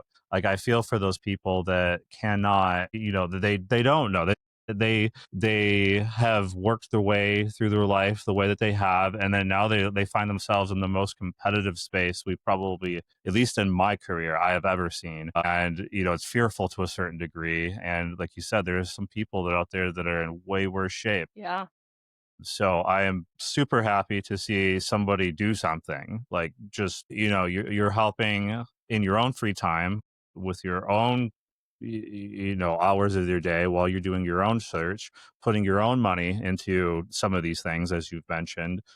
It takes a lot. It takes somebody, it takes a leader to step up and kind of do that. And I hope that all these people in the Green Banner Gang, the people that haven't joined, like, because I'll tell you what, whatever job stats you're seeing about what the performance is of the market, I'm going to tell you right now, get a LinkedIn account and log in and count how many green banners you see, right. because it's the most I've ever seen in my life. Yes, across But all industries too. all industries, It is yeah. not just a couple, it is everywhere. It is everywhere. It's everywhere, Yeah. and it's crazy, and people need people more than we ever have. I would think now, and the creativeness that we are able to accomplish together is way better than we would separately. So I definitely commend you for what you're doing and the countless hours. And I'm happy to be a very, very small piece, because the amount of hours that you've put into this is insane, I but a will good at least insane. acknowledge the insanity plea on that one. I did wanna mention, so, you know this, but obviously, for everybody else to know, um, I don't consider myself I don't consider myself technically a creative person. Like, I don't create. Like, I can sing. I can play the piano, but I don't, like, write music, right? And I used to be an actress. I use that term very loosely. When I was in high school and college, and then very, very briefly as a professional actress. But I don't create much. I build, I facilitate, I'm a doer and a facilitator. That said, my most recent undertaking, initially rooted in desperation of, "Oh my god, I'm gonna drown with GBG if I don't learn how to automate this shit," because it has gotten recently to the point where it was taking so many hours for me to keep up with GBG, it made it so I couldn't look for a job for myself. And I can't have that happen. Like, as much as I want, this ain't paying the bills. This is a labor of love, but my mortgage company doesn't accept thoughts and prayers. Okay. So I still need to find a job, or unless somebody wants to hire me as a consultant, cool. But had to automate it because I don't want to stop doing it, but I had to make it more efficient. And that is my jam. Making things more efficient, automating things, and streamlining things is my sweet spot. So I said, okay, what do I need to do? So I'm very proud to announce that I have created a full-on, full-blown Green Banner Gang website, and I built it with WordPress. I taught myself WordPress with the help of my chat GPT. Her name is Sabrina. And there's a couple of times in the last week to 10 days since it's been since last week. It's taken me a week to build it, on and off, because there's a couple of times where if Sabrina had been a person, I would have punched her. And because everybody knows when chat GPT works well, it works great. When it doesn't work well, it's fuck trash. And so there were times when Sabrina and I would have come to blows if she wasn't AI. And there were times where I had to step away and just go, I'm going to come back to this tomorrow. So I taught myself WordPress and I built that. Let's see, there's 6 pages, a 6-page full-on website from scratch. No templates, no AI, me choosing my hex colors for my different green tones. All the copy is mine. None of it is AI written. It is all me, all me. And I say that only because this is one of the very few times I'll absolutely pat myself on the back and say, damn, I did good. Now, is it the fanciest website you'll ever see? No. But if you look at it, would you think that a total rando, neurospicy fat chick who's out of work taught herself how to do it rather than having a web designer do it? Also, no. You wouldn't think that. You would at least think that a sort of kind of web designer professional threw it together. So I am very proud of myself, and I am more proud, honestly, of the automation behind it, because now if anybody wants to know what Green Banner Gang is, you can just give them the website of www.greenbannergang.com, and everything they could possibly want to know is on there. Whether somebody is interested in learning what it is so they can maybe join, you can learn what it is. You can learn about me if you want to, or you don't have to. You can actually join. You can follow the links, fill out the form. You'll get an automated confirmation email with links to the LinkedIn group, the Slack channel. It's automated, so you can go to Calendly and choose your onboarding session and sign up yourself. I've automated all of it. I am super proud of that because all I have to do now is show up in the capacity where I function best, which is supporting people. Can I do all of the manual heavy lift of processing things and all that? I can, but it's not the highest and best use of my time. And so in the desire to reach Habu, highest and best use, in the desire to reach Habu, I wanted to automate all this so I can show up to onboarding sessions at 100% and support people at 100% and be able to be active and engaging when people need me. And so that's what that's for. In addition to signing up actually for Green Banner Gang, there's also a way to sign up to be a helper. So if you are a hiring manager, a career coach, an HR person, just a writer in general who knows how words go together well, and you want to help in any capacity in terms of reviewing resumes, helping people write resumes, getting together to do interview practicing with people, anything like that, there's also a place on there to fill out the helper intake form. And then last but certainly not least, if anybody feels compelled to share any money, there is a link and a QR code for both Venmo and PayPal. So if anybody wants to drop a little change into the virtual tip jar, it will go straight to me and I will be very appreciative because yes, I am still unemployed and this is a labor of love. It's not expected. I'm going to keep doing it. Even if I don't get a single penny, it's fine. But if anybody is in the position to help, it allows me to continue to pay for the tech stack, which I am paying for out of pocket. WordPress, GoDaddy hosting, paid Zoom account. Like, it's not a lot, but those things do cost money, and I am unemployed and broke. So, yeah, hit that tip jar if you feel so inclined. Yeah, I mean, that would go towards others still in very bad positions and in positions of needs. I mean, anybody that's able to do anything, I mean, it's going to a great cause. I mean, I don't know how you can listen to the story and not log into LinkedIn.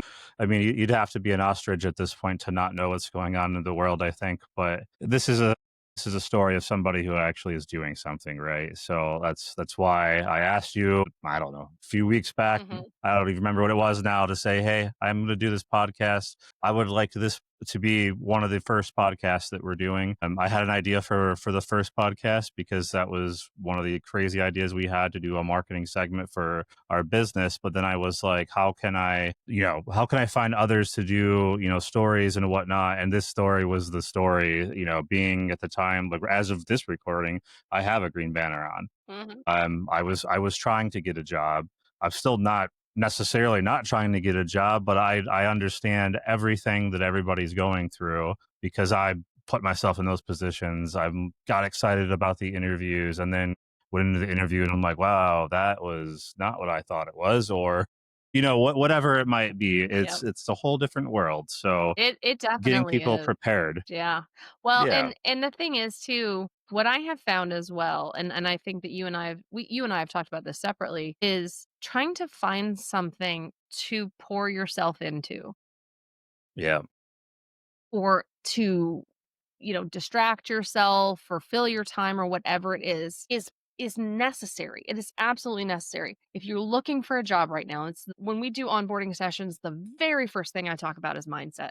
Mindset and mental health, because that is the core foundation. And you cannot and should not look for a job all day, every day, 10, 12-hour days, including weekends. It is not healthy, and I will die on that hill. So, um, and also, if you can find something that brings you joy to help you offset the depression inducing shit show that is the job market right now, why wouldn't you? So, like this, I say it's a labor of love because this does bring me joy.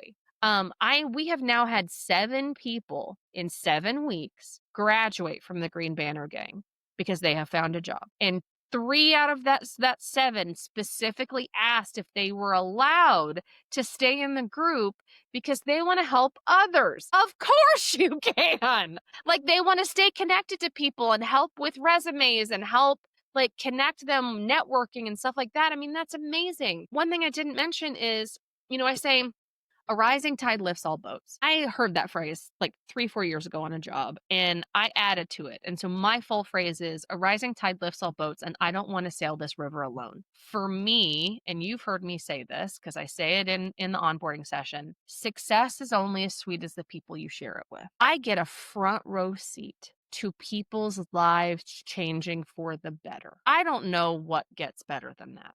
Like, to be able to even facilitate the teeniest, tiniest part of that is so joyful. Why wouldn't I do that? Why wouldn't anybody do that? That's why I created the helper intake form because I want to invite people to join that. It's like if you already have a job, but you can help in some way, why wouldn't you? It is such 100%. a outpouring of love and support just for your fellow human beings. You know what I mean? Like that joy for me is second to none.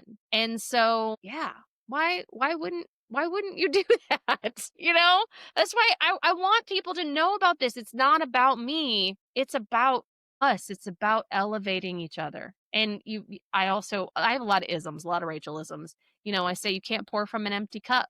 Well, how do you refill a cup? You can stop, pause, refill your own cup, refuel, recenter, all of those things, or you can pour into other people's cups. Or some people call it bucket fillers. Be a bucket filler. Pour into other people's cups because we all know what it feels like to be running on empty. And when you're running on empty, you're not clearly not running at 100% and it's damaging. So you can't pour from an empty cup. So pour into other people's cups. We should all fill each other's cups. I think the one Very positive much. thing on this, and I'll just say this one other thing. You had talked about what are things that we're gonna look back on and that'll come out of this, right?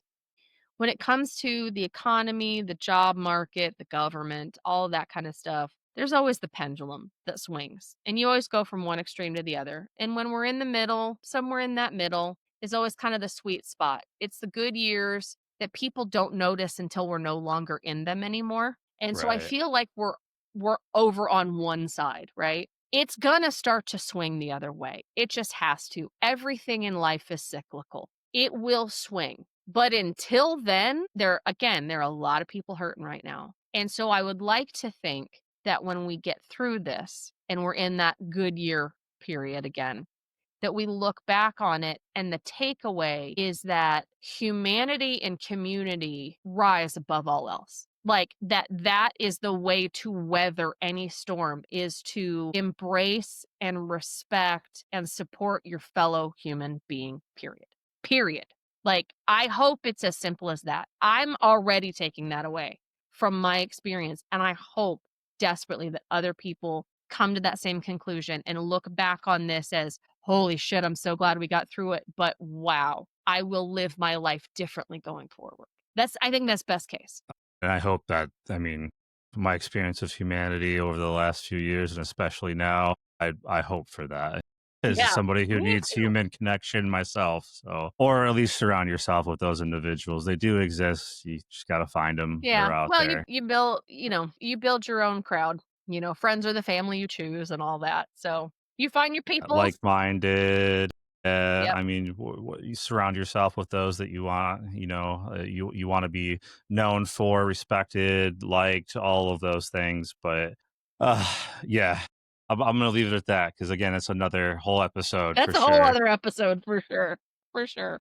So I want to go into a segment that we've been talking about as a surprise, and it's another labor of love, as you call it, another way to help people. And we're going to introduce this segment now, but we're going to go ahead and I'm going to adopt it and carry it forward for the foreseeable future. We'll call it into all of my future podcasts, and we're going to call that the Green Banner Gang Spotlight. Woohoo! And what that is we'll pick somebody, most likely from Rachel's vetting, and we'll spotlight them and try to help them get a job. And this might start off as a few views, hopefully it expands to larger views, but again, it's another avenue hopefully that you can use to grab and go, hey, that's me, and Mhm. and highlight that and send that to somebody. We can share it around. I'm going to share it. I have a network of about 12,000 people in my network right now. I have a lot of friends in other networks that have much larger than that I'm going to hope that they will also expand that. It's another marketing tactic that I hope works for them. But for this particular one, I want to turn it over to you because you have somebody specifically picked out for this first one that you feel very strongly about that we Yes. should highlight. And I don't necessarily know who you are yet, but I'm very proud to have you be the first, and I'll give you the baton Thank you so much, if and you'd like. I'm super excited that you've chosen to carry this forward into other episodes. That's amazing, and thank you so much for that and for that support. So, yes, this spotlight is Jeffrey Hendricks. He goes by Jeff. I call him Jeff. I don't know if everybody else calls him Jeffrey, but Jeffrey, as a person, is an exceptional individual. He is unfailingly kind, and I thought I was like the most positive person you could be around in kind of a disgusting, annoying way. He puts me to shame. I don't know what energy that man runs on, but he is so positive and supportive of everybody he meets. He doesn't know a stranger.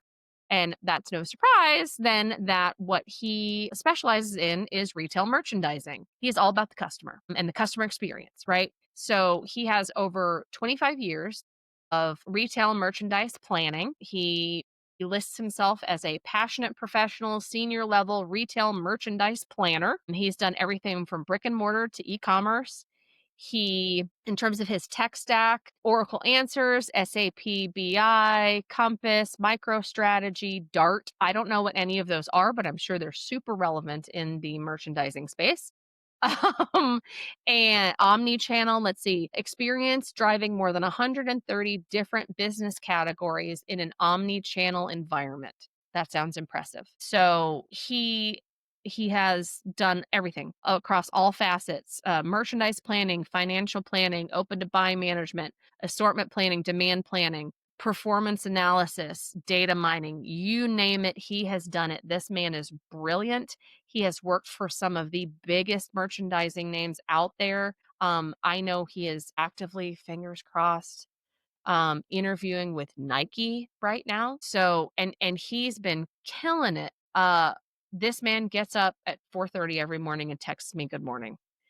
Unbelievable. And if you ever have an opportunity to meet him and hear his personal story, it is both heart-wrenching and the best story of resilience and human will you will ever hear. He is just an exceptional human being. He is an incredibly talented professional, and he absolutely deserves to be spotlighted in this. And I really hope he finds a job soon. So, if you know anybody in merchandising, retail, planning, like whether it's a store, whether it's a brand, like I know it wasn't Cabela's, it was something else, but some other retailer that he interviewed with. So he's interviewed with retailers, he's actually interviewed with brands like Nike.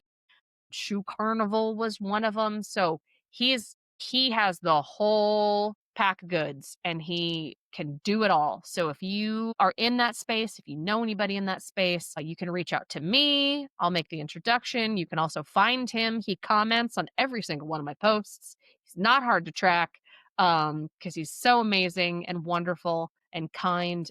So, yeah, anything we can do to rise the tide to lift his boat? Absolutely, 100%. Jeffrey, Jeffrey Hendricks, Hendricks. And yeah, let's get him back to work because he is wonderful. And we'll absolutely get his LinkedIn details Yes. and attach them to these episodes when we upload them. And by all means, I mean, this is what fulfilling or filling that cup, bringing it forward. Like it doesn't take much. It's a 5-minute spiel that we just did to highlight somebody. And I hope this makes your day, Jeffrey. I know I haven't had the pleasure to speak with you yet. Look forward to that day. I mean, you sound amazing. It sounds like you have a ton of experience. Why would a company not want that? I hope that we put you in front of 10 different companies that would say, "Oh my gosh, I didn't know you existed." Right? And hopefully we can take care of that. Yeah, And he's that you're the merchandising first. unicorn, I'll tell you guys right now. He is like category management, inventory planning, like anything that has to do with merchandising or retail, he is that unicorn. You need to hire him, and he all he wants to do is work. All he wants to do is work and have a meaningful life with his family, including his sweet baby corgi, Seamus. Help us get Seamus's dad a job, okay? Because he's the cutest freaking corgi ever. So, yes. Partial to corgis with my half corg, who unfortunately is not running around in here, but you already have my support, Jeffrey. Corgis are amazing. So let's move it over to a fun part of the segment, Okay. a fun part of the show Yep, now. yep. Just rapid fire. We're going to go down just a line of questioning and whatever comes to your mind. So real quick, coffee or tea? Both depends on how I'm feeling. Depends how you're feeling. Yeah. Perfect. Morning bird or night owl? I'm sort of an exhausted pigeon all the time. No, just kidding. Didn't expect that. No, when I'm actually working a full-time job, I tend to skew towards the morning because I like to start my mornings and go into the office early when it's quiet so I can collect my thoughts before other people come knocking on my office door. But generally, like on the weekends, I'm a gamer, so like stay up late, watch movies, total movie nut, total gamer. I'm usually traditionally a night owl. Yeah. Dream job outside of ops or your line, your career. What would you do if you could do anything? I would run a bakery. I would run a bakery and cafe, and the cafe would have nothing but big, comfy, overstuffed chairs and couches with soft lighting and lots of books that you could bring books in and leave them. You could borrow some and take them with you. If you start reading a good book over a cup of coffee, you could take it with you. And it's just this on your honor borrowing system of books. Like I've already got it planned. Like that's my retirement, I think, for sure. But yeah, running a bakery.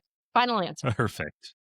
Final answer. How about email or Slack/Teams? Oh, they're both terrible. Text messages. I mean, honestly, no, if I had to, Slack isn't bad. I hate Teams with a purple passion. But other than that, like, it's whatever. When you're tech savvy, it's whatever is easiest for the people I need to talk to.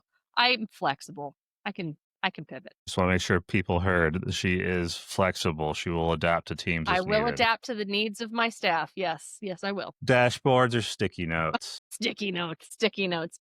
And you can tell when I first start a job, I slowly, because I'm such a visual person, I'll do sticky notes and I put them, the really important ones, up on my monitor, right? And by about a month in, the entire ring around my monitor on my desk is full of the most important sticky notes because they're all right in my purview. Because or they'll start to get covered on my desk, or if I've got a whiteboard, they have to be my in my sight because otherwise I am the brand of neurospicy that out of sight literally means out of mind. So they have to be right there, including my password often. Cybersecurity folks didn't hear that. See, that's one thing we differ on. I probably should try. I don't have sticky notes. I have a million tabs, as we discussed in I one have of tabs our too. Yeah. early. Million tabs and windows. I mean, I have three different Google accounts. And so they're color coded. And so I've got my orange one that's my personal, my pink one that is my GBG, my green one which is my nonprofit, and that one already existed and was green, which is why a GBG can't be green because my nonprofit is a Celtic theater company nonprofit. And It's so green. it was already green because Ireland. So yeah, it's already green. Our logo, the Arish logo for the theater is green, so it already got green. But yeah. And I'm actually gonna change my last question for this or that, and Okay. I'm gonna go with video games because I have another one in Okay. that category I'd also like to ask. Okay. So, favorite video game growing up? Favorite video game growing up? Curveball. Ooh, that one's tough.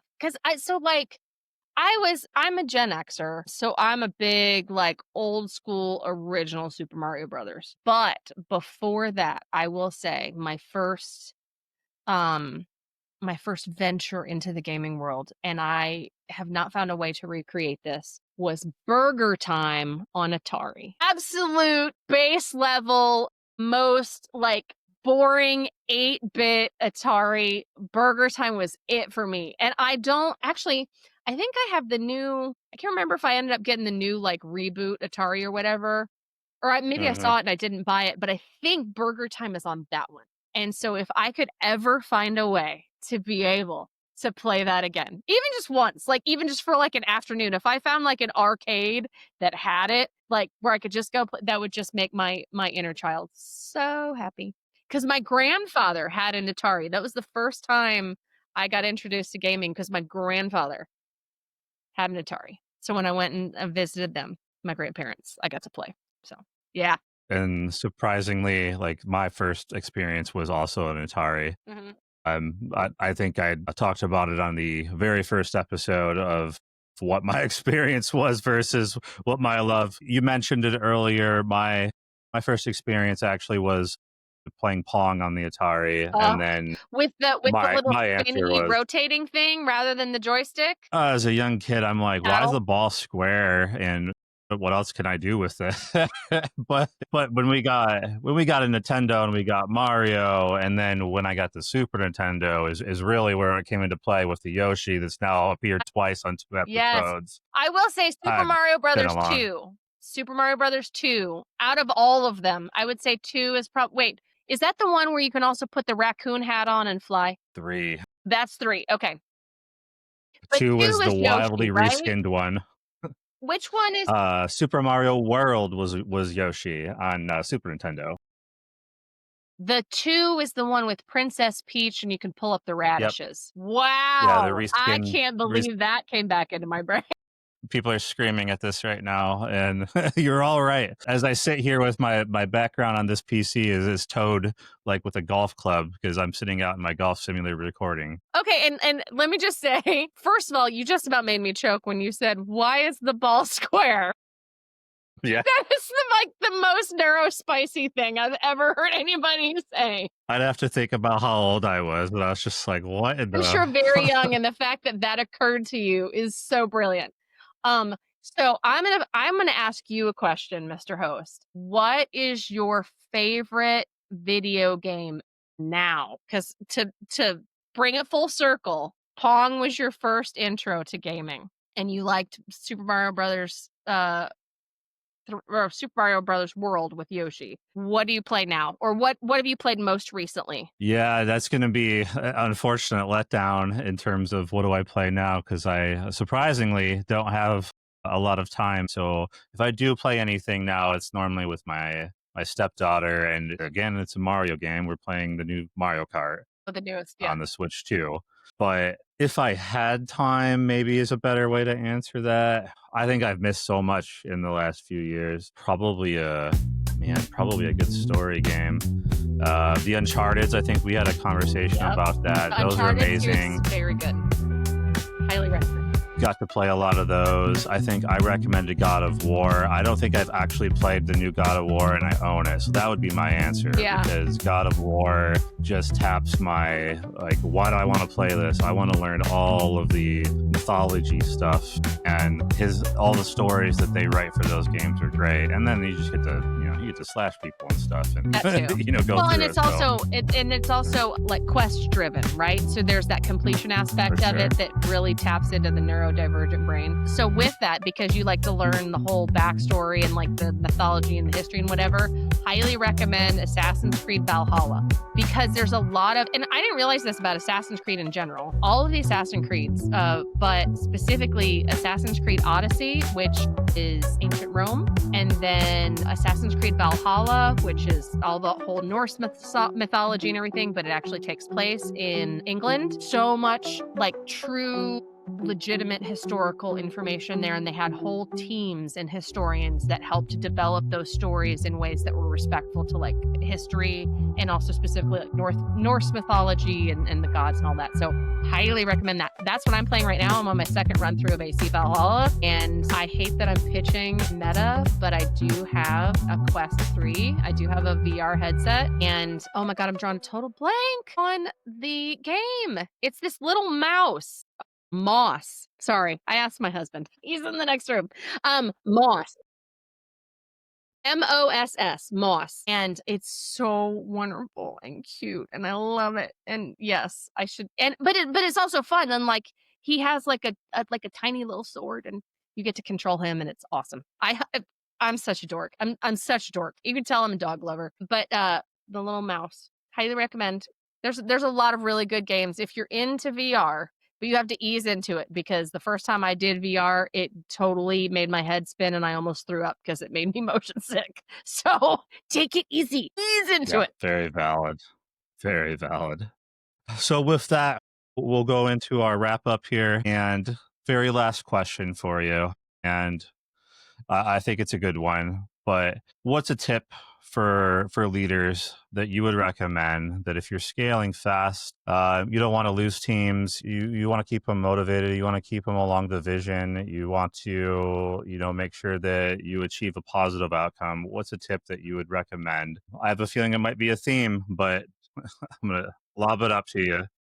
I would say, and I'll try to keep this simple, I would say that no matter how quickly you're trying to accomplish something, no matter how fast you're scaling, no matter what fires need to be put out, make sure that you pause and remember the people whose shoulders or backs you're stepping on to get to where you're going.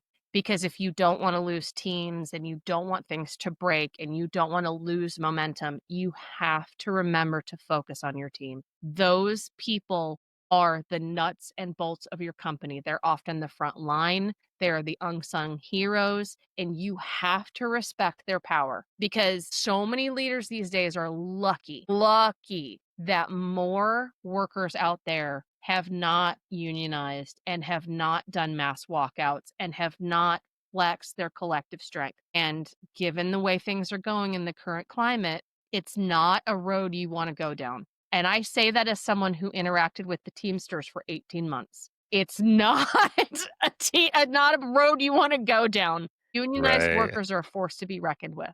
But honestly, it doesn't have to come to an us versus them mentality. If you remember that they are human beings and that they deserve your respect, and that being a servant leader does not mean being servile. It means being supportive. You just got to check your ego at the door. It's the best advice I can give. Perfect. With that, that's going to bring us to the close of our meeting for today. However, I'm going to do something that I probably won't do again for a while, but I feel like it's needed for the episode. And it's going to be one last host tangent. And if you've stayed with us to watch the entirety of the episode now, there are two individuals in this episode that I'm going to say, how in the world do you not hire? Let's go back to Jeff.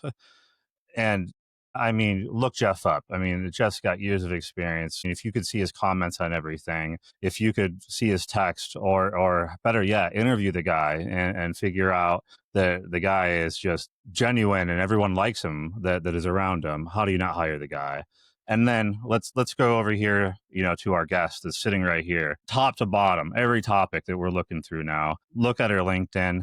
This was going to be in here. I'm gonna share the living crap out of this because it needs to be. Like, you have more than 400 people, I believe now, that you could have recommendations just saying that you helped them, on top of just the recommendations that you have outside of that and along the stops that you, in the journey of your career. People, if you're listening, seriously, take a good look, bring her in for an interview, but somebody check the box, because you won't be disappointed if you actually check the box. If you actually bring this person in to actually lead for your company, I do believe that you're going to see a lot of success and a lot of metric data that's going to point up. So Thank you. with that, decline invite, meeting adjourned, and we're out. And I appreciate you for joining me. Awesome. Thanks, Ryan. I appreciate it. Take care, everyone.